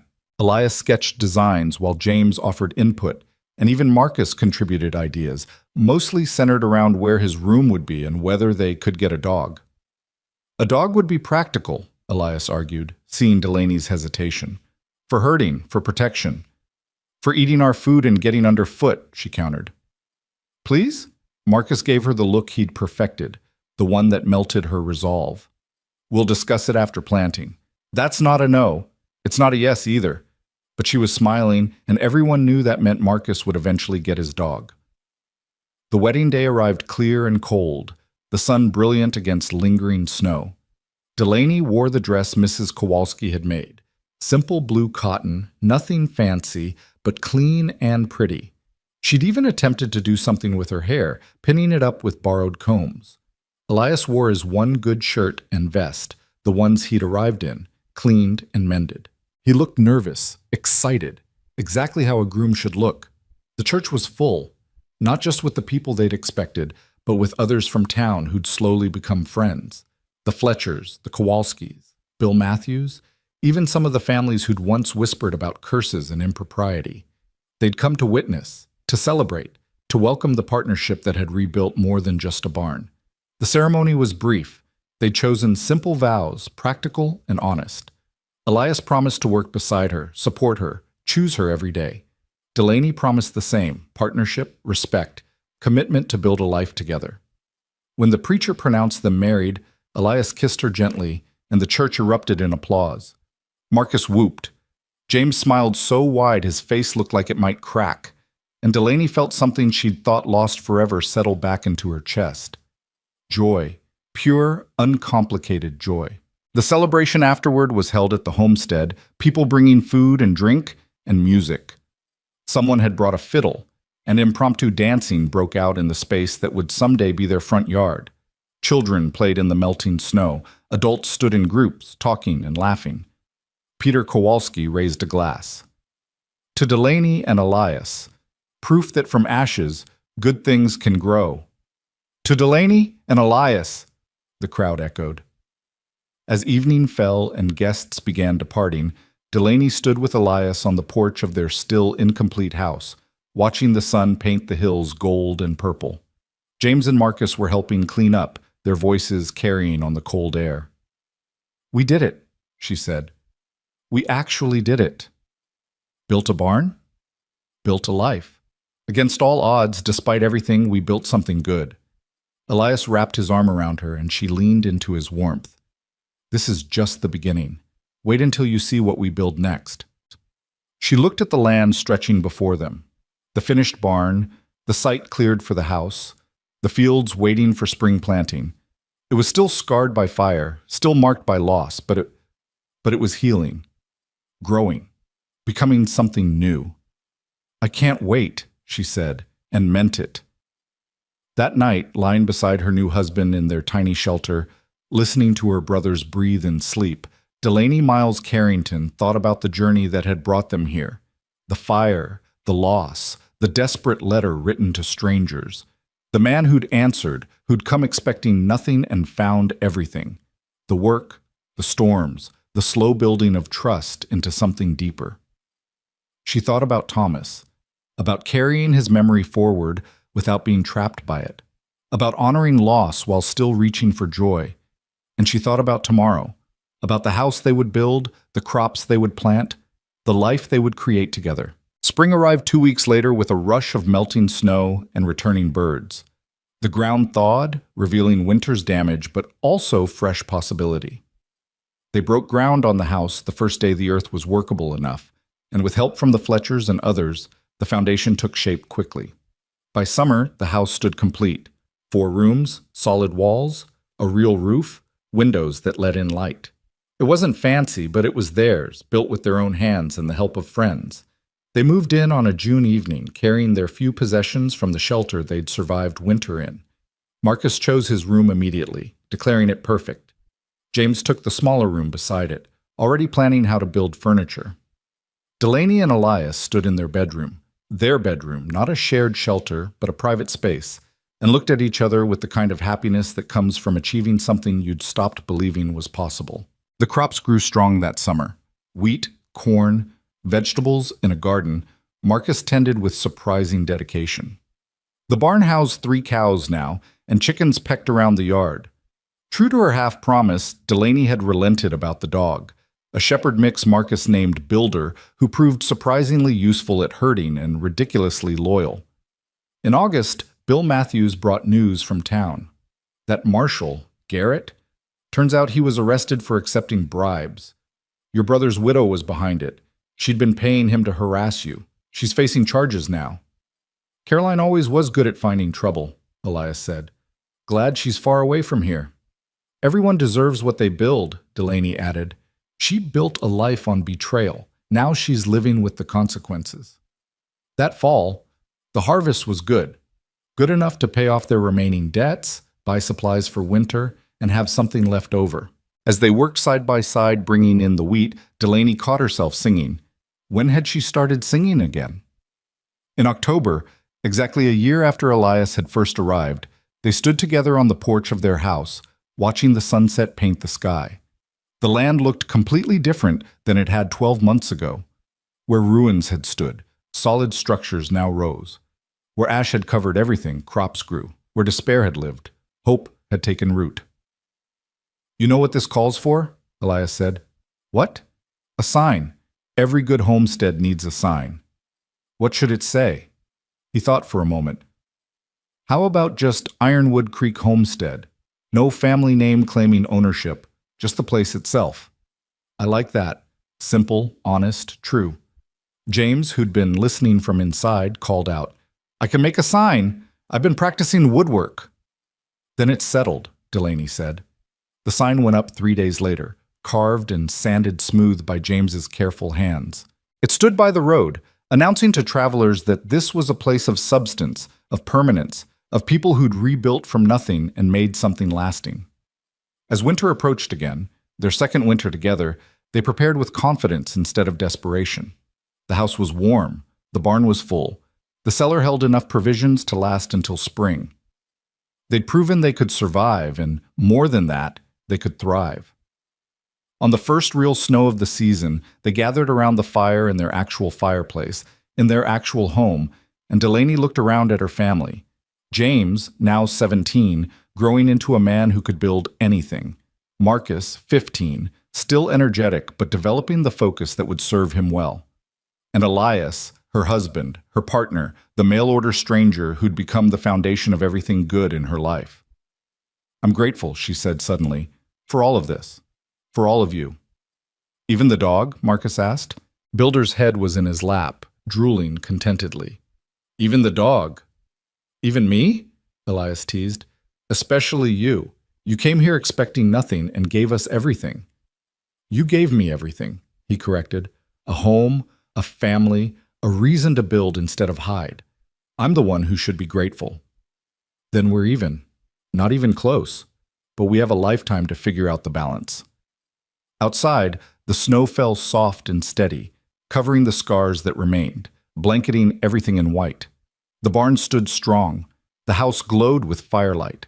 Smoke rose from the chimney, a signal to anyone passing that this was a place where people lived, where life continued, where the past had been acknowledged but not allowed to dictate the future.